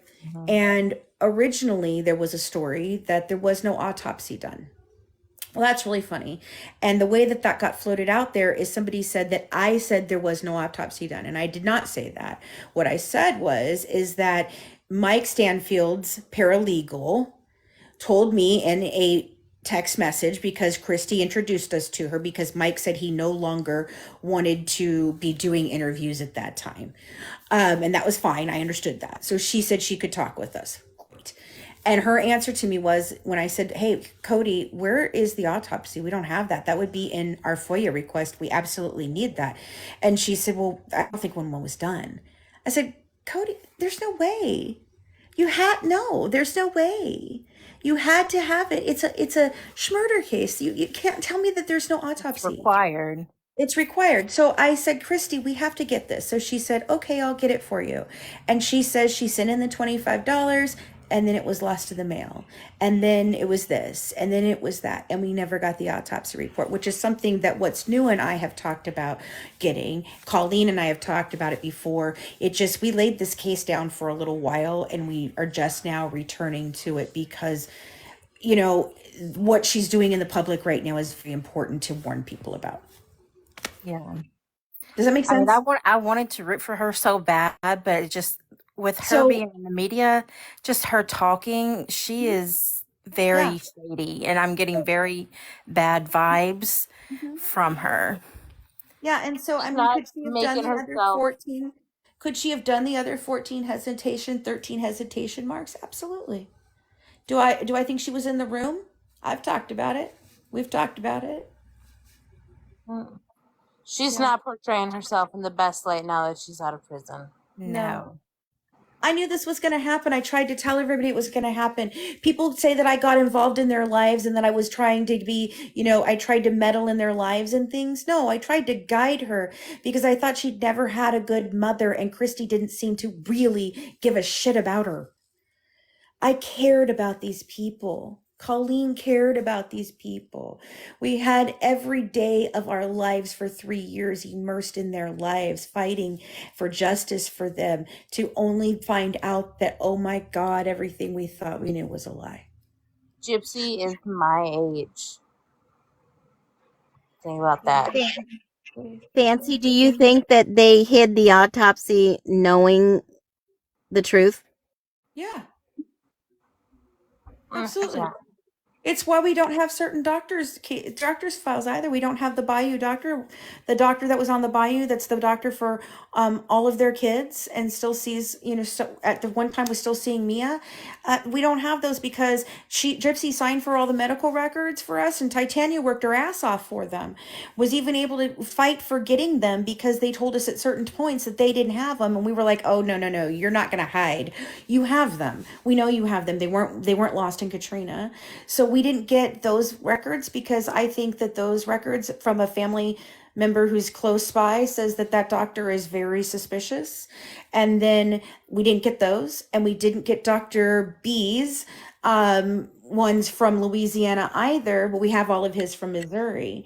Now he would absolutely 100% know that his records were not lost and exactly how old Gypsy was. When I say it goes really deep, it goes really deep, guys. And yes, I do think they've hidden a lot of things. They didn't want us to have the interrogation video. They don't want us to have the autopsy, and they certainly don't want us sharing it with anybody else because it goes really deep. Thank you, ladies, I'm so glad I found you guys, because since she's been out and I've been hearing her talk, and it's just like, okay, something is off about her. And I happened to come across you guys the other day, and I'm like, okay, I'm not the only one who feels this way. Oh, Heather, you're not. Very good question. Thank you for popping on. If you have time, go watch some of the videos with the documents that I've made on my channel and her contradictory of herself. It's plain as day. Yeah, I'm going to bring on one more person here. Hopefully. Getting tired, though. Hi. No. Jules? Yes. Hi, do you have a question? I didn't mean to come in there. Thank you. Oh, okay. Nice to see you. Nice to see you. Okay, Enchanted Essence, here you go. Jules, I'll take you out. I'm sorry, honey. Hold Thank on. you. Yeah, there we go. Let's see if Hey, on to count this time. Okay, happy there you go. Monday. Happy Monday. How are y'all? Thank y'all for going live and always giving the tea. You're welcome. Always. Yes. So I have one question. Well, I guess it's going to be multi-series. I don't know. But what do you think pushed her to blame Nick? Because she started the interrogation like super whimsical. Like she even said in the interrogation, like, he got arrested at McDonald's. You know how she talks. He got arrested. So she wasn't scared of him. What actually, like, when did it go wrong? And The when did second she that start she met blaming him? Sorry. the second that she met him, it went wrong for him. Yeah. She knew. He was a patsy. Yeah. If there was ever a patsy, there was a patsy. There was a patsy. The interrogation video just shows you how much she lies and how often she lies, and then you see her plan unfold. He did this to me. He's dangerous. I'm scared. Da da da da da. You see that she'd already thought of all of that in her head. It didn't come to her in that moment. It was her plan from step one. He was a patsy, and there's a lot more to that. That what's new and I have talked about. That my team has talked about. There's a lot more to that story. Right. So you think, moreover, like she was just thinking that she was going to be able to go home. So, Does it? yeah. Yeah, I says gotta go home. I gotta go get my stuff. I got medical stuff. I want a lawyer. Get me a Ah. She didn't lawyer. need any of that medical stuff. That makes Get sense. me a lawyer. Right. When you put the pieces together like that, that makes sense to my mind. Okay. She could have just walked up and left. Absolutely. She didn't Thank need you. any of the stuff she had. Right. Okay. It was right in front of us. It's always been right in front of us. It's all a distraction. Ronnie, I'm loving this though. I'm loving this, guys. I really enjoy the conversation. Oh, I love Ronnie. Hey, Ronnie. Hey guys, listen, I'm a research nerd, and so when I'm doing this research, at what point, like, I got to a point where, when you dance with the devil, it's not the devil that changes. And Right. I like had to take a break. Did you guys all experience that? And like, you just have to or did you just take the long break, or just during the time when this was all unfolding to you, did y'all have to just back off, like, whoa? I took, for me personally, I just took minimal steps back and worked on a different case at the time. Then came back, worked on a different case at the time. Came back, different case. I think what we did when we did the podcast, that was about a halfway point for us. And I think we even had a conversation at that time, Colleen, with Christina about, all right, we're going to do this. We were nowhere near ready to do it. We were pushed to do it by bullying, by Christy Blanchard, by all of them. They pushed us to that. And we were not ready for that. It's why our opinions, even inside of that, change, and you can hear us discuss it. But we had a conversation about, what do we do? Are we going to make the documentary? Are we going to write the series? Do we just want to walk away? And we decided to do the podcast. And I think we laid it down at that point. We had decided that was it. Okay. We were fine. And we went on to other things. We've done a lot of work. I would love it if you guys would please check out the rest of the work that we have done. We're going to start sharing it here on TikTok. I've gone on I've seen Right. quite a bit of So what you've done. we laid this down because our families really asked us to. This Right, infected everybody around them, everybody around us, and that's what they do. So yes, we took steps away, we put it down, and we thought we were done for a while. And then she hopped up with the new husband and the annulment, and people contact us all the time, Right. and I can say no comment and more than I ever say comment, Right. and at some point, I think when she decided, we had bought the company, Christina and I, Colleen, bought Good Wives in 2022, the end of 2022. We bought the network, the actual network. And we were working on so many different things. We have other content creators and everything. And we had a discussion, and I said, you know what, we could actually do what we set out to do. Do we want to do it? And we said, yeah, let's do it. Let's put it together. Let's finally do it. We were still in it. We were in a position where we thought we were going to really make it happen. And then, our whole world crumbled last year for me and Coleen. And Right. Christina passed away. Right, right. That was horrific, and I want to give my condolences to both of you because it's hard to lose somebody that you're that close to. If I may ask one more question, was it just me, or during the interrogation, did it seem like the female cop that was with Nicholas, right? Like, well, you got to tell the truth, or you might hurt Gypsy. Now, it wouldn't be fair to Gypsy for you not to tell us. Yeah, no, I understand. Yeah, that's a very in time, and just cutting you off in essence of saving time. That's a tactic. That's a known Manipulation tactic. That's a non-interrogation tactic.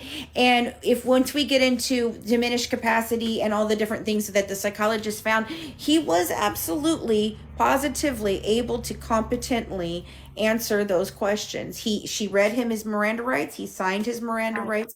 He understood his Miranda rights. And that is just a tactic that she would use on any, I think it's the Reed technique. They both use it. Both detectives use it.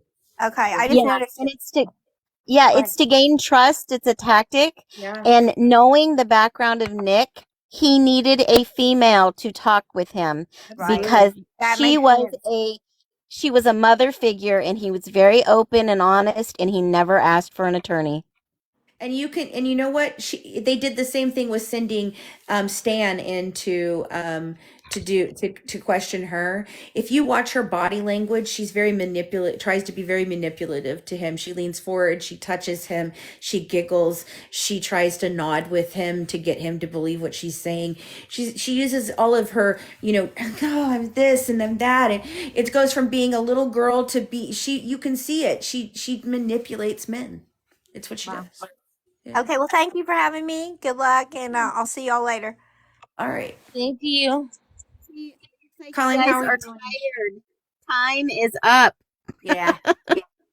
All right, let's see. There are so many great questions. So many great questions. Tomorrow, I know you're going to go live again. Somebody had a great question. Why did they force her to leave the state that she lived in? You save it for tomorrow. Oh, I can't wait to answer that tomorrow. Are they hiding something? They're not hiding anything. It's just standard operations, but she thinks she's special. I can't put it any better than that, but I can explain it exactly tomorrow night. We'll open with that. That's no problem. Coleen, you got any final thoughts, babe, for tonight? No, I think it went great. She's not special. There are hundreds of thousands of murderers across this country, and I don't think any one of them deserves any more extra special attention than anybody else. Yeah, at the end of the day, their lives. So I mean, I just this conversation needs to be had because it opens up so many doors of conversations, guys. There's just so much more that we want to unpack, and we ask you to go on this journey with us. Like, we'll start with every piece of evidence that we've ever looked at and how it changed our minds. And you can watch this. I've said it over and over again. I will tell you exactly when we appeared and when, where, so you can watch in real time almost. You can go into the groups, you can see where Coleen and I were talking, where we were defending, where the rest of our team was defending her. You can see all of our comments. There are comments we're not proud of. There are things that were shared that we're not proud of. We have been through a lot. I do not want to get into that anymore, but you can see it.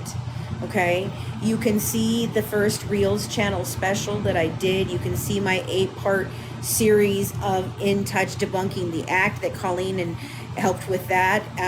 You can see you can listen to our podcast halfway, because that's about the time period where our opinions had changed, but we weren't really at the level that it got to where it became just insanity. It had been insanity, but it had started to die down. And then you can watch the A&E special we did, Killer Cases, episode 6. I provided all the information for that. I've spoken at a couple different conventions. Coleen and I did Crime Con when they did the virtual Crime Con during COVID. I mean, we've got a lot to share with you guys, and so I invite you on this journey of of going through this with us and seeing exactly how our minds change and exactly what happened over these last 7 years. Because I don't have anything to hide in this. Do you, Colleen? Nope. Open book. Yeah. Me too. Awesome. Thank you so much, ladies. It has been a journey tonight, hour by hour. We'll see you tomorrow at 10 Eastern Standard Time right here. Follow Yeah. the good wife. Look at those loves, I 177. know. I'm telling you guys, Yay. there's so much love. I And just appreciate it so much. Thank you for giving us a platform to speak on, guys. Thank you yeah, guys. look at those shares, the love, the people who hung on the whole entire time. I think, I think we live in a society where we want more truth. We're open to hearing the truth. Yeah. Okay. Well, you guys have a Good great night. evening. I love you guys. Love you, Colleen, and thank you all for giving us this time and sitting and listening to the Good Wives for just a little while. Bye. Good night, beautiful ladies.